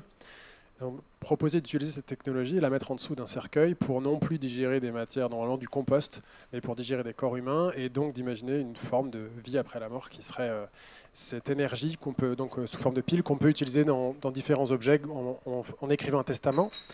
Et là, on a eu un très bon débat la première fois sur le fait que ce projet n'adresse pas du tout les questions environnementales. Imaginons que à une échelle mondiale, tout le monde soit recyclé sous forme de piles. Qu'est-ce qu'on fait de ces piles? À qui appartient cette énergie? Est-ce qu'on ne fait pas finalement des centrales énergétiques? Les cimetières deviennent des centrales énergétiques. On a posé des questions comme ça sur tout ce qui est hors champ, du projet de design fiction ici et qui n'a pas été questionné. Et de la même manière, ici, c'est un projet personnel qui s'appelle pour vous introduire le projet, c'était avec l'INRA. J'ai fait travailler leurs doctorants sur le futur de leur propre recherche, et en particulier sur la technologie CRISPR-Cas9, qui serait ce qu'on appelle le ciseau à ADN. Ils ont bien plein de régulations éthiques sur comment ces sortes d'OGM 2.0 peuvent permettre de faire des différentes choses. Et là, sans aucune barrière éthique, ils ont imaginé, pourquoi pas, c'est sur la gauche, ce sorte d'animal qui serait 3 espèces en une seule espèce, qui répondent à tous les besoins agroalimentaires de l'industrie agroalimentaire en un seul animal. Et l'animal qui est quoi? C'est le poulet vache truite. Voilà. Chick cow trout. C'est important de le préciser. C'est un poulet vache truite. Donc on fait du lait, on fait du fromage avec, on fait énormément de choses. Ce qui était intéressant, c'est pas ce projet, c'est qu'en fait, on n'est pas arrivé avec l'INRA à questionner. On est arrivé à questionner les conséquences de leur technologie, mais pas les causes de ce qui nous amène à devoir trouver des technologies de rendement toujours plus efficaces. On n'est pas arrivé à remettre en question la production de l'agriculture de masse. On n'est pas arrivé à remettre en question les pesticides, pas forcément les pesticides, mais certains usages des pesticides. Du coup, l'année suivante, je proposais à nouveau avec les doctorants, à partir d'une sorte de questionnaire d'interview des scientifiques, on s'est rendu compte qu'il y avait plus de sujets de débat à avoir sur les situations de travail des scientifiques et les pressions qui leur sont faites sur l'efficacité que doit avoir leur recherche, le temps qu'ils passent à rechercher des budgets plutôt qu'à faire de la recherche, la pression qui est faite également aux fermiers. Et donc, on a ensemble imaginé non plus de faire un débat en interne sur les conséquences futures de leur technologie, mais sur leur situation de travail. On a imaginé que beaucoup des scientifiques partiraient pour créer sur le même modèle que la Paillasse à Paris, un BioHackLab, des groupements de coalitions fermiers scientifiques citoyens pour travailler en court-circuitant les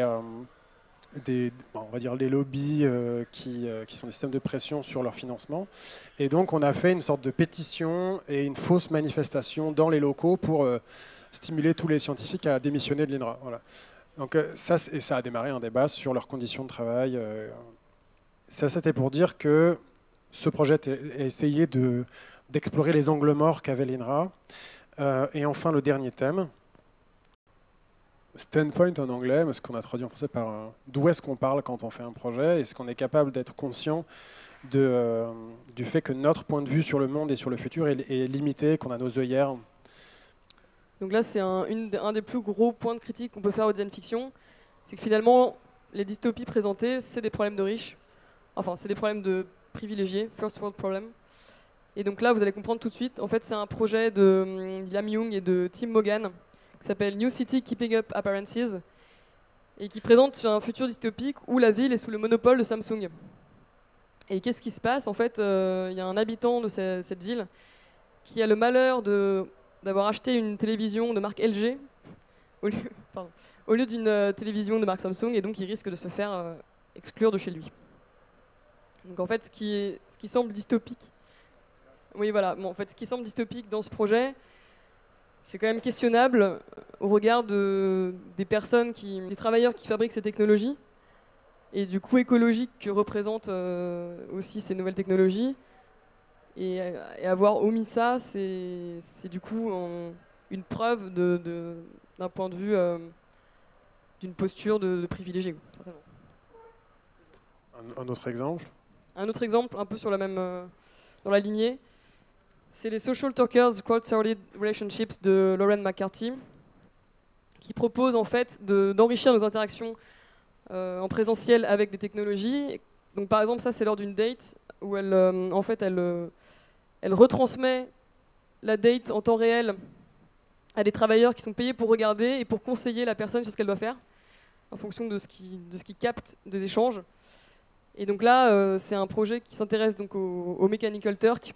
Donc pour rappel, c'est un service de micro-travail qui a été lancé par Amazon en 2005, et où des travailleurs sont payés à la tâche, qui sont souvent des micro-tâches qui suggèrent donc des micro-paiements, qui sont en fait complètement exploités, et dans des conditions de travail extrêmement répétitives, et donc c'est un véritable enjeu.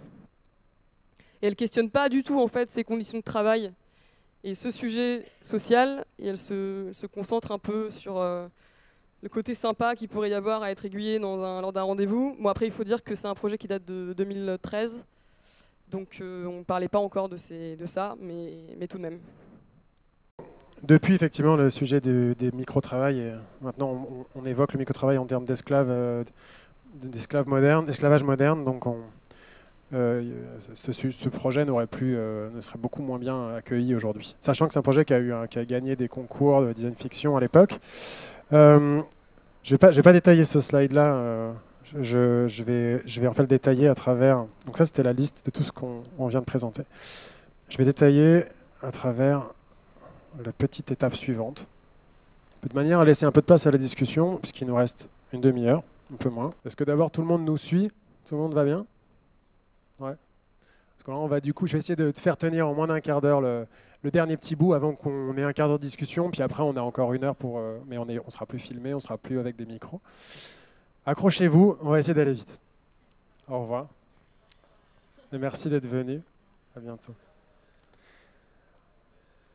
La raison pour laquelle on a choisi le projet des algues au début, c'est parce qu'il fait partie d'un plus grand projet qui s'appelle donc After Agriculture, qui avait une multitude d'autres explorations, dont l'une d'entre elles s'appelle Republic of Salivation. Et pourquoi ce projet-là est intéressant? Donc sur la carte, il est positionné à un autre endroit. Il est positionné tout en haut. En particulier, il a dû choisir la Russie parce que c'est un pays, en tout cas dans la spéculation qu'il a fait, il imagine qu'on en arrive dans un monde en l'an 3000 où un État impose au peuple pour pouvoir, donc c'est écrit tout en bas à droite sur le flyer, respecter vos rations pour que l'on puisse progresser sur la faim, non pas dans le monde, mais la faim dans notre pays, et manger vos rations qui sont en réalité, j'ai oublié la matière, de la levure. Donc on doit se préparer, on a nos rationnements de petites levures, on doit faire mélanger à l'eau et manger juste de la levure tous les jours. Et il y a donc une énorme partie du monde qui se nourrit, bon, c'est pas les endroits les plus peuplés, mais qui se nourrit qu'à base de levure. Et ce projet-là, il a donc imaginé que, comme dans toute situation, dans situation de prohibition, il y a toujours une manière, on trouve toujours une manière de faire de l'alcool, et donc d'augmenter ses revenus de cette manière-là, et aussi de juste profiter d'un autre type de confort. Il a imaginé ce dispositif-là qui, à partir de la salive, permet de produire de la bière. Et on voit en bas à droite une image qui est un outil avec lequel on puisse mieux saliver. Et le problème de ce projet, c'est qu'il a, au lieu d'utiliser cette image-là en bas à droite ou d'autres images qu'il a créées, comme celle qu'on voit au-dessus, l'image principale du projet, ça a été celle-là. Et celle-là, en fait, elle a une esthétique de table d'opération, elle a une esthétique de... Après, on a l'impression qu'on est plutôt en train de faire du foie gras qu'en train d'essayer de saliver. Et ce projet a été repris sur le site du MoMA. Donc là, je vous fais un peu une sorte d'aperçu historique sur ce qui s'est passé depuis 2014 dans le domaine du design fiction, sur une initiative de Paola Antonelli et Jamer Hunt qui s'appelait Design and Violence, qui était un bouquin du MoMA sur comment le design a un rapport à la violence sous plein de formes. Et l'un des articles par John Takara ici faisait une critique de ce projet, et en fait, on peut aussi retrouver dans le projet qu'on a montré sur les algues, que beaucoup des projets de design fiction, design spéculatif, peu importe comment on l'appelle, design critique, on va dire mettent en œuvre des moyens visuels très puissants, et finalement qui sont séduisants dans le domaine artistique, qui seront des projets qui seront exposés, et qui vont créer de l'attention grâce à ça, et ils vont se concentrer sur les conséquences potentielles d'un monde futur, mais sans se poser les questions du monde actuel, donc sans se poser les questions des causes nécessaires pour qu'on en vienne à un monde où on ait une crise de la nourriture qui soit internationale et planétaire. Et un groupe, en tout cas des personnes qui se sont plus tard constituées en groupe, qui se sont constituées sous ce nom-là, Decolonizing Design, qui sont ces personnes-là, se sont retrouvées sur ce site web du MoMA pour réagir dans les commentaires. Et là, il y a eu un débat très puissant sur la responsabilité qu'a le designer quand il fait ces spéculations-là. Et donc, j'avais invité Tiffany Casitani à Centre Pompidou en dialogue avec David Becquet pour exposer toute cette critique-là. Toute cette critique que je vais essayer de vous résumer. Ça, c'est le commentaire de James Auger qui répondait à une personne juste avant lui, qui avait posé un commentaire assez similaire à ce qui avait pu être dit juste avant pendant notre débat sur les algues. Et lui, il a répondu, mais c'est quoi cette obsession avec le système des classes? Le Royaume-Uni a sûrement ses problèmes liés à la finance, mais il y a bien longtemps que la plupart d'entre nous ont arrêté d'être obsédés par ce genre de division. Ce qui a forcément mis le feu aux poudres à un certain nombre de critiques qui ne cherchaient plus qu'un lieu pour se cristalliser. Donc là, ça a été l'explosion, ce qui a donné un certain nombre d'articles, dont celui-ci qui suggère que le design spéculatif, le design fiction ne pourra être vraiment critique et démarrer vraiment des débats que le jour où il sera arrivé à sortir de sa zone de confort, et qu'il observera ce qui se joue derrière la question de la notion de privilège. La notion de privilège, on a essayé donc de la résumer dans les exemples qu'on a montrés. Je remontre un des derniers projets de James Auger parce que depuis, il a pris en compte cette critique, mais ça, c'est un des derniers projets qu'il a fait avant de prendre en compte cette critique, qui était un projet de questionnement et pareil, de démarrage de débat sur les implications sociales du big data, donc, et en particulier ici sur les technologies de prédiction algorithmique. Et il proposait d'être en contre-pied de tout ce qui se fait dans l'industrie actuellement, qui sont d'utiliser ces technologies plus pour de la finance ou des intérêts stratégiques, et là, de proposer un outil qui prédit les crises de couple et les attaques cardiaques. Sauf que, à nouveau, ce qu'il oublie avec un projet de ce type-là, c'est que avant que les algorithmes soient capables de faire de la reconnaissance d'image correctement, c'est des personnes du domaine du Mechanical Turk, du micro-travail, qui font de la reconnaissance d'image beaucoup mieux que des robots, et qui éduquent, qui permettent aux algorithmes d'apprendre, et qui sont dans des conditions de travail proches de l'esclavage. Et donc, c'est avec ce projet et plein d'autres qui ont été cités sur ce blog que les critiques ont explosé sur le fait que beaucoup des projets de design fiction sont auto-centrés et n'adressent que des questions des questions occidentales et des questions de personnes riches et bien portantes et blanches généralement. Dans une vidéo comme celle de gauche, on avait montré cette vidéo dans les séances précédentes. C'est Microsoft Future. Dans des vidéos comme celle-là, chez Microsoft, où sont les pauvres, où sont les crises environnementales, à quel moment les nouveaux téléphones translucides qui nous montrent tombent en panne de batterie, où sont les migrants, où sont les handicapés, où sont les transsexuels. Et quand j'ai donné une conférence à Sciences Po l'autre jour, j'ai montré cette image-là, et cette image qui parle du fait que les imaginaires de l'innovation ont besoin d'être décolonisés, et que la reconnaissance faciale est une technologie qui marche extrêmement bien sur les personnes caucasiennes ou de couleur claire de peau, mais beaucoup moins bien sur les personnes de couleur sombre, parce qu'elles ne sont pas développées par des personnes de couleur sombre. Et cette critique-là a été développée par Tiphaine à Pompidou. Elle a rajouté d'ailleurs cet ouvrage pour dire que la décolonisation des imaginaires de l'innovation, c'est pas uniquement dans le domaine de l'innovation que ça a lieu, cette critique, elle a aussi lieu dans le domaine du design en général. La seule chaise qui a changé la vie du quotidien de milliers de personnes n'est pas dans ce bouquin, c'est la chaise roulante.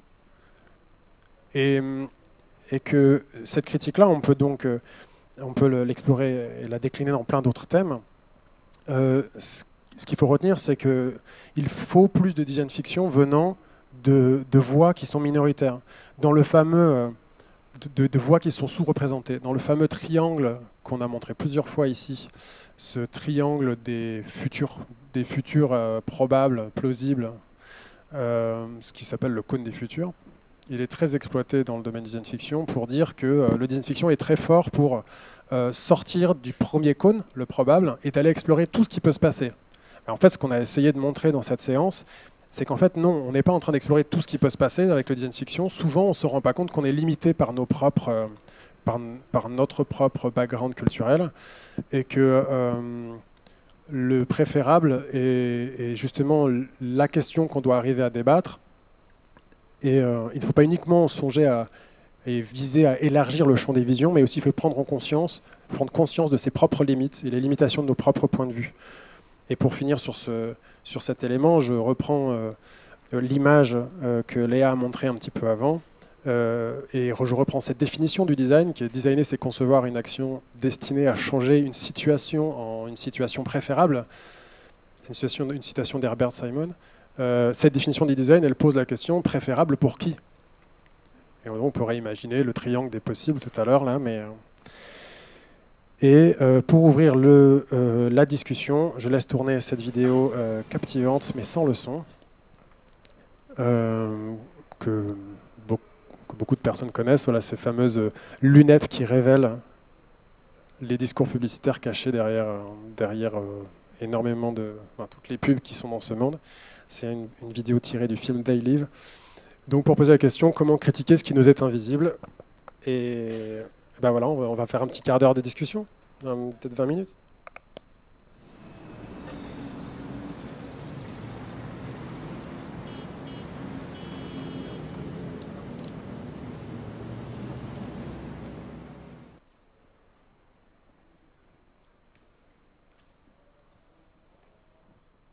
Je vais peut-être commencer par dire une évidence, mais rien qu'un atelier comme ça, là, sur les premiers échanges qu'on a faits, c'est que la première chose qui est puissante dans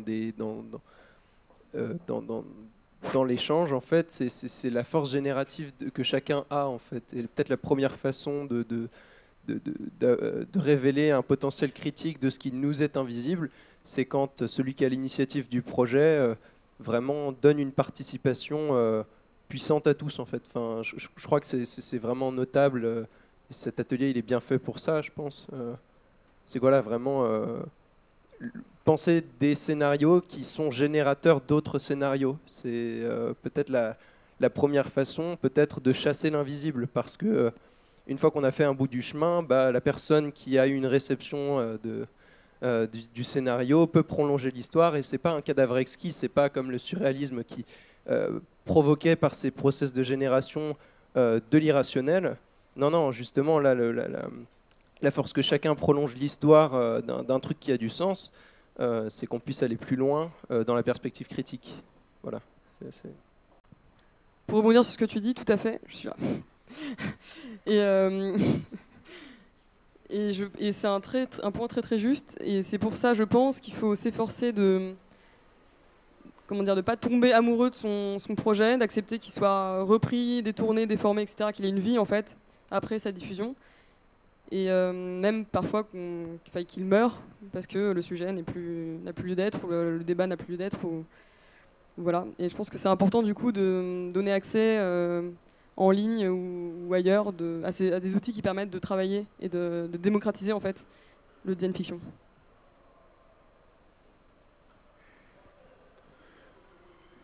Finalement, cette question-là, ça y est, une autre main qui se lève, donc je n'ai peut-être pas besoin de finir ma phrase, mais j'allais dire que ces questions qu'on a soulevées, elles se présentent dans le design fiction, dans la prospective, dans la science-fiction.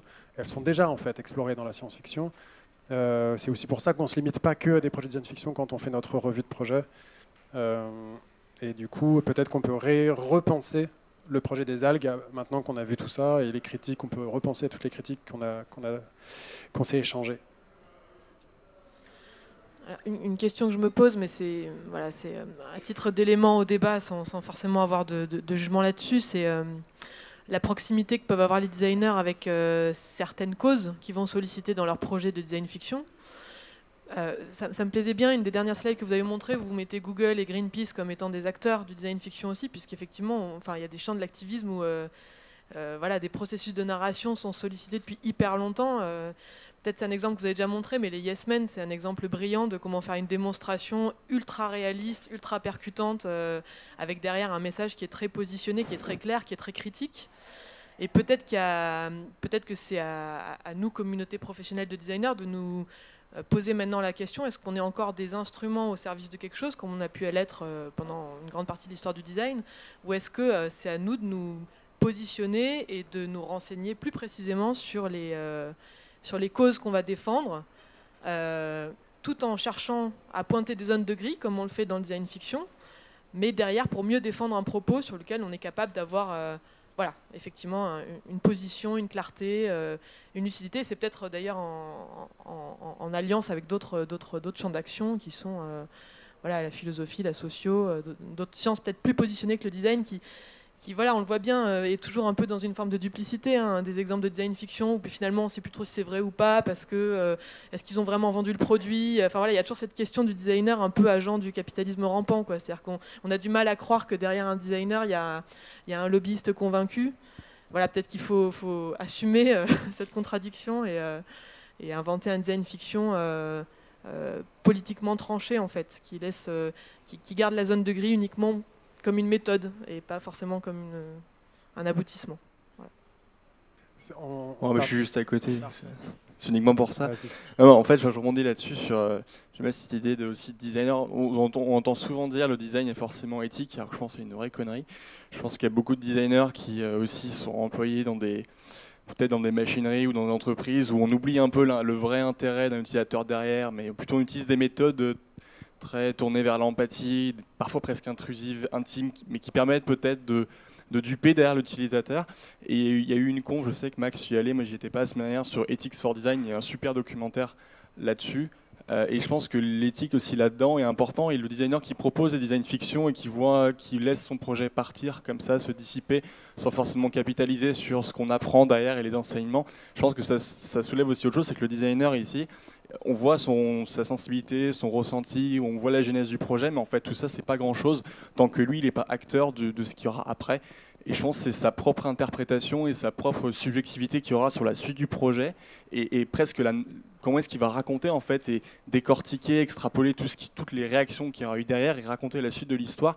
Et c'est ça réellement qui va nous intéresser parce que là, effectivement, quand on voit tous ces projets, moi j'arrive pas à en tirer des grandes conclusions et souvent ça soulève des questions qu'on connaît déjà. Enfin, c'est la suite, je pense, qui est réellement important. Il y a peut-être un vrai métier aussi à avoir, comme il y a eu lorsqu'on fait de l'anthropologie ou de l'ethnologie, on fait appel à des anthropologues, même si on est designer, mais c'est leur métier, ils le font bien mieux que nous et on s'en inspire. Là, la suite aussi, là, je pense que les designers, on a peut-être besoin de s'inspirer aussi de métiers qui auraient tout leur intérêt sur cette interprétation de ces projets-là derrière et comment est-ce qu'ils vivent et comment est-ce qu'ils font réagir les gens, l'audience, comme tu dis. Je rebondis sur le commentaire d'avant, sur le débat qu'il y a eu lieu sur le site du MoMA. Il y a eu une vraie discussion, une prise de conscience de la communauté du design fiction sur le fait que en fait, c'est une démarche qui doit se positionner politiquement. Et ce n'était pas encore conscient. Il y a beaucoup de ces projets qui avaient une intuition de se positionner politiquement ou qui n'utilisaient jamais ce mot, qui parlaient d'éthique pour essayer de ne pas utiliser le mot politique. Et depuis, effectivement, il y a d'autres démarches, et on a pu en montrer, hein, qui essayent d'avoir soit une démarche plus activiste, une démarche plus tranchée, comme tu as pu le dire. Et pour rebondir sur ton commentaire également, je pense qu'il y a effectivement des collaborations qui se mettent en place aussi sur des démarches de design fiction qui viennent nourrir d'autres démarches, je ne dis pas que de design, d'autres démarches par la suite, donc du design fiction qui vient de nourrir dans le domaine du policy making, donc pas forcément créer les lois, mais dans le travail, voilà, pour Protopolicy, ça a été le cas, hein, il y a eu Oui, peut-être Christelle, tu veux dire un petit mot là-dessus? Rapide. Le piège. Le micro arrive.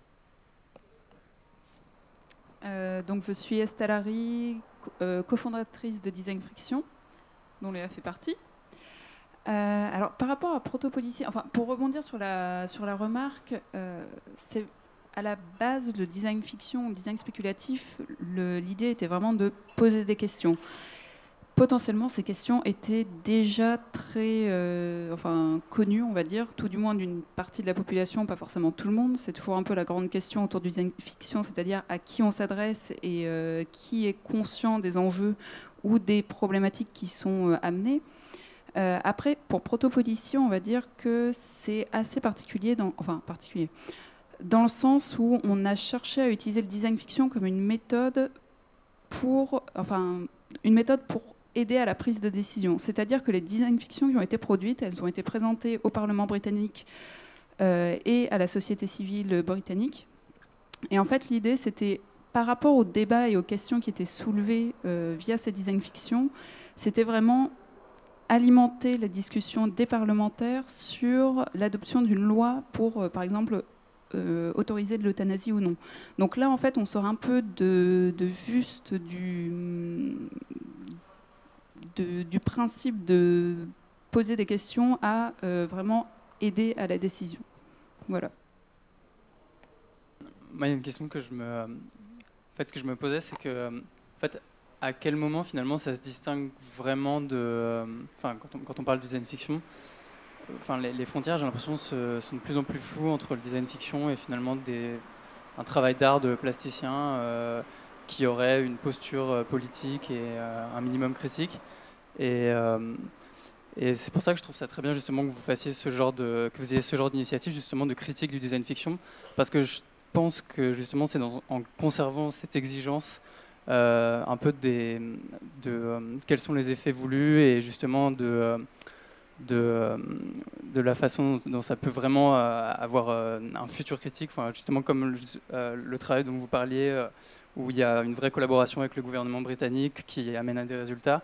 C'est important de le rappeler parce que j'ai l'impression qu'il y a aussi une sorte de hype dans le travail des artistes plasticiens vis-à-vis de l'esthétique du design fiction et qu'ils se saisissent un peu de cette esthétique et des discours du design fiction avec parfois un grand manque de pertinence. Et voilà, c'est pour ça que je trouvais que c'était très important de faire ce genre d'initiative pour rappeler ce que c'est vraiment, quoi. La dernière fois, la séance 2, on a eu cette question qui rôdait de quel est l'intérêt d'être designer en ayant cette démarche, alors qu'il y a d'autres domaines qui ont une démarche similaire de questionnement, de réflexion critique, de spéculation, de création de formes, qui sont présents dans plein de domaines et pas forcément. Quel est l'intérêt d'être un designer et de faire ça? Donc je vois un peu de ça dans ta question. Et on a montré un des projets que j'ai fait avec une commission éthique pour les accompagner dans leur réflexion sur les maladies neurodégénératives. Et le débat qu'on a voulu démarrer, c'était sur l'intégration de ces personnes dans la société et parmi les non-malades. Et en particulier, on va dire, la perception qu'ont les non-malades de ces maladies et en particulier du fait que ce sont des maladies incurables. Du fait que je sois un designer et pas les philosophes, eux ils sont quasiment tous philosophes ou sociologues, la différence entre nos deux approches dans un travail qu'ils font quotidiennement depuis 20 ans, qui est de démarrer des débats de société, c'est que je suis allé m'intéresser aux usages du quotidien de ces personnes et comment leur frustration, quand ils sont stigmatisés par des personnes non malades, se transmettent dans les petites choses du quotidien. Et donc j'ai imaginé non plus un grand discours comme ils le font actuellement qui permettent de démarrer un débat, mais là j'ai revisité l'agenda et comment l'agenda, pour quelqu'un qui est condamné, qui a plus que 2 ans à vivre, un agenda c'est complètement normé, sa perception du temps, peut-être que pour lui une journée c'est en fait un mois, n'est plus pertinent, et donc j'ai réinventé cet agenda, et c'est dans les petits choix de design de cet objet que se sont retranscrits, se sont cristallisées les problématiques, et ça a permis d'avoir un débat où le malade a pris une position d'expert sur le discours qu'il avait sur sa maladie, ce qui n'avait jamais, en tout cas ce n'avait pas encore eu lieu dans tous les débats qui avaient été faits, en tout cas pas tous, mais dans une partie des débats qui avaient été faits. Donc c'était pour compléter ta question, et vas-y, je te donne la parole. Ça rebondit sur tout ce qu'on dit, en fait. Cette espèce de porosité qu'il y a entre le milieu de l'art et du design fiction, cette complaisance qu'on critique du design fiction qui se réduit à un milieu de personnes initiées, et finalement de pointer du doigt la légitimité du design fiction. Est-ce que c'est pas plutôt questionner qu'est-ce qui fait la légitimité du design? Et moi je proposerais le fait que le designer il ait une pensée sensible de l'optimisation. Je pense que ça peut être un point d'entrée pour parler de design, et dans le contexte du design fiction, peut-être qu'il est temps, maintenant que la discipline commence à ne plus être juste une émergence, de parler d'une méthode du design fiction qui n'est pas esthétisante, en fait. Je vais rien dire de neuf, hein, mais il y a dans une pratique esthétisante, on perd une pensée critique, et peut-être que les outils optimaux, enfin les outils de communication ou de génération doivent être explorés peut-être par des designers, parce que ils s'intéressent au quotidien, ils s'intéressent à énormément de choses qui touchent à l'efficacité, et c'est peut-être là, dans ces cas-là, que le design fiction aura une force, avoir une réflexion sur comment, dépasser ce cliché qui est de dire le design fiction c'est de l'image de pub, c'est de l'image de parfum, ou c'est de la science-fiction. Voilà, c'est peut-être. Je vous laisse vous donner le micro mutuellement pendant que je cherche une image. Je voulais parler de l'expérience dont tu parlais, Max, sur les maladies dégénératives. C'est à ça que je pensais très fortement, et en rapport avec ce qu'on a vu sur l'expérience menstruelle, hein, où on avait 2 cas totalement opposés. Donc un cas où ce sont les gens concernés qui ont pu s'exprimer grâce à cette démarche et qui ont pu dire qui ils étaient et ce qu'ils voulaient faire. D'ailleurs, on a vécu l'expérience en direct, puisqu'on s'est tous mis à commenter le rapport au temps de ces personnes alors qu'on n'en sait rien, jusqu'au moment où une personne concernée a pris la parole, et ça nous a tous bien calmés, parce que voilà, il y a la question de la légitimité qui vient, qui revient de manière lancinante. Qu'est-ce qui fait la légitimité? C'est pas de savoir tout sur tout, mais peut-être de savoir à qui on s'adresse, comment on s'adresse à ces personnes, et comment surtout on leur donne la parole.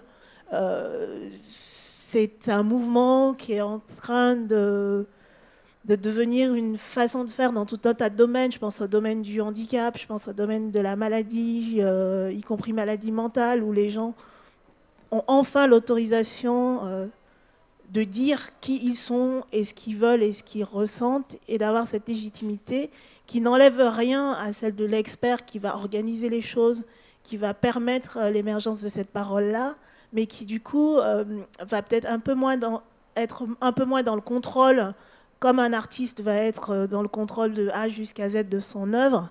C'est vraiment une autre démarche où on se met en danger en laissant à l'autre la possibilité d'exister, et finalement c'est plus une ouverture, c'est plus une richesse que d'être celui qui sait et celui qui dit et celui qui pense, quoi. Pour rebondir sur vos deux remarques, effectivement, que je trouve très juste, tant pour le côté, c'est pas juste un travail d'esthétique, tape à l'œil, il faut aller dans la profondeur et il faut laisser la parole, voire collaborer, voire co-construire, enfin plus que participatif en fait, aller dans le, c'est pas seulement que je te permets de participer ou donner ton point de vue ou que je vais te faire une étude, te questionner juste pour confirmer ce que je voulais entendre, mais vraiment on va essayer de faire ensemble un projet, donc là la place plutôt médiateur du designer.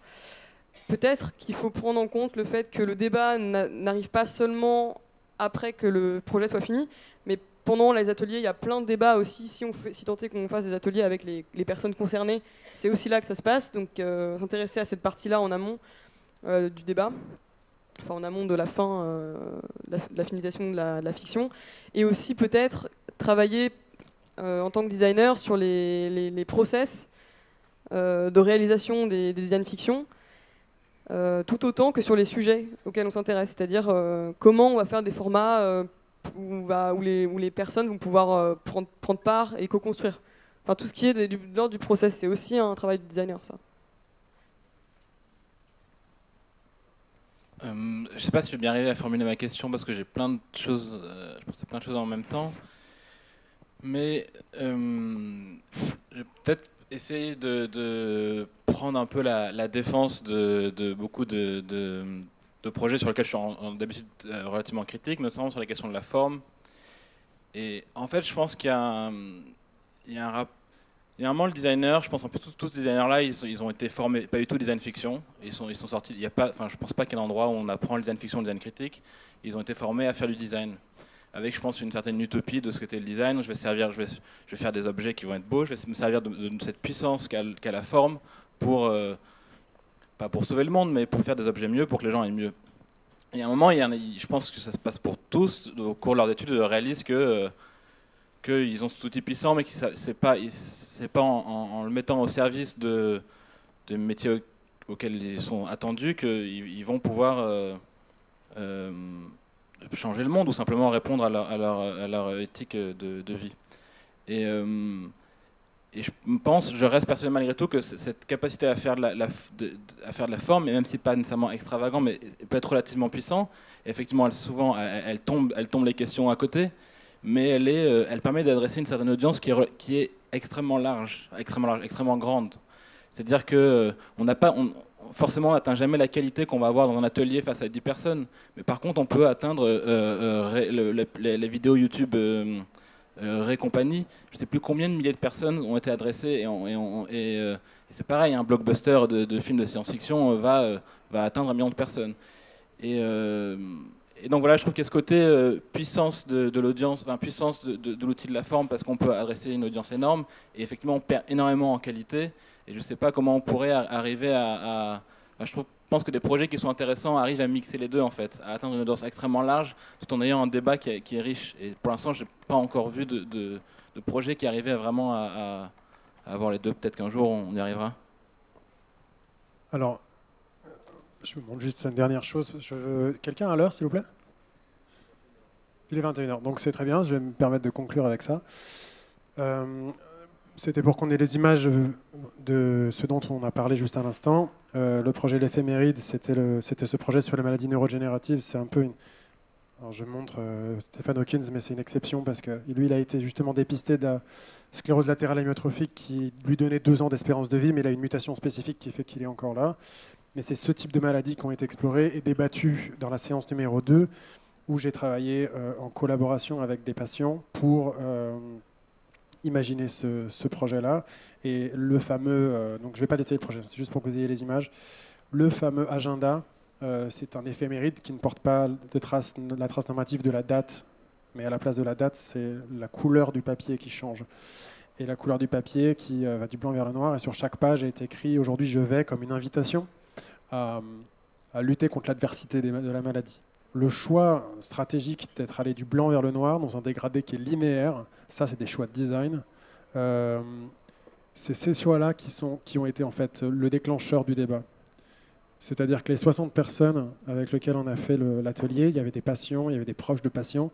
Quand j'ai montré ce projet à des personnes qui étaient non malades, ils disaient bon ben ouais, ok, c'est un peu de l'humour noir, mais ok, je comprends. Bon, en fait, je vois même pas ce que j'écrirais sur ce carnet. C'est ce qui s'est dit, hein, ça c'est une citation de ce qui s'est dit la dernière fois ici. Et quand la personne concernée présente lors du débat de la session numéro 2 a pris la parole, elle a pu retranscrire ce qui s'était dit dans cette salle, que le dégradé, qu'il aille du blanc vers le noir, c'est une stigmatisation d'abord de l'inéluctabilité de la maladie, du fait qu'on ne peut pas s'en sortir. Et également, c'est quelque chose qui retransmet une symbolisation assez fausse de ces maladies, parce qu'on n'a jamais une évolution on aime parler de maladies neurodégénératives, alors que les patients, eux, préfèrent parler de maladies neuroévolutives, parce que certaines de ces maladies connaissent des regains, et ce n'est pas forcément un enfoncement progressif et linéaire vers la perte de capacité. Parfois, c'est des boucles, parfois, c'est des évolutions, c'est des montagnes russes. Et donc ces choix-là de design étaient conscients et étaient travaillés avec les patients pour les faire tiquer, les faire réagir là-dessus, et pour créer un fossé entre les personnes qui sont non malades, pour qui la représentation de ces maladies c'est ça, et les personnes qui sont malades pour qui étaient en total désaccord. Et c'est ce qui a créé un débat très riche. Et là, il n'y avait pas besoin d'avoir un débat à une échelle énorme sur YouTube. C'est aussi là-dessus qui était le sujet de la séance numéro 2.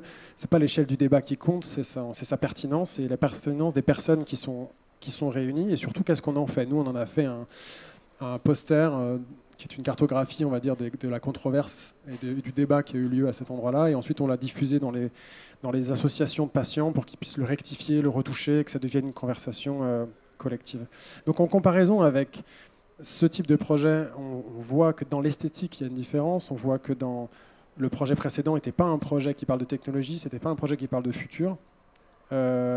On voit qu'il y a un rapport différent à l'image, mais dans le projet que j'ai montré précédemment également avec les scientifiques, on les voit à droite, les doctorants en biologie, c'est eux-mêmes qui ont fait l'image de gauche. Ils ont fait ça avec Paint, ils ont fait ça avec leurs moyens. Si vous êtes intéressé, je vous rappelle qu'en vidéo on détaille ça, et qu'à chaque fois on met la source des projets, donc vous pouvez aller voir. Malheureusement il est 21h. Si vous voulez continuer à discuter, on a encore 1 heure, et le bar est encore ouvert pendant 1 heure. Un grand merci, parce que on a vraiment touché les questions qu'on voulait atteindre et qu'on a fait émerger dès le premier projet. Donc ça veut dire qu'on a bien fait mouche tous ensemble sur les questions qu'on voulait atteindre. Et la prochaine séance est le 19 décembre, séance numéro 4, toujours un mardi à 19h. Merci beaucoup.